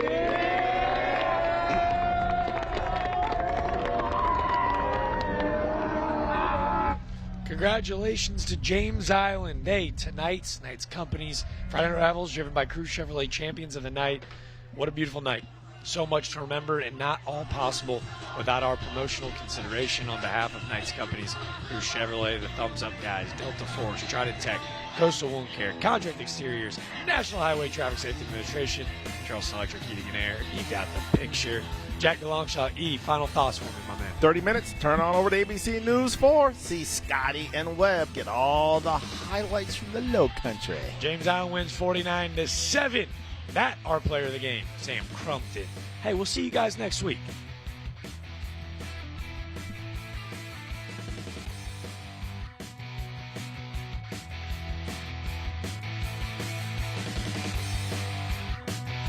I called the Thumbs Up Guys after my work accident. No matter what I had, I can call my attorney at any time. They stuck to their word on everything. If you're hurt on the job, call those Thumbs Up Guys. Call us. We're those Thumbs Up Guys. Call 843-885-8000. Delta Force Athletics is the home of Delta Force All-Stars, Charleston's premier cheerleading and tumbling center. Our 10,000 square foot facility allows your child to discover their athletic ability, regardless of skill level. Now enrolling for after-school programs and recreational tumbling. The fun never stops. We host birthday parties and Friday night open gyms, too. Visit our website to sign up today. Delta Force Athletics. Don't miss your chance to join the Force. What if you could change your future in just 1 or 2 years? At Trident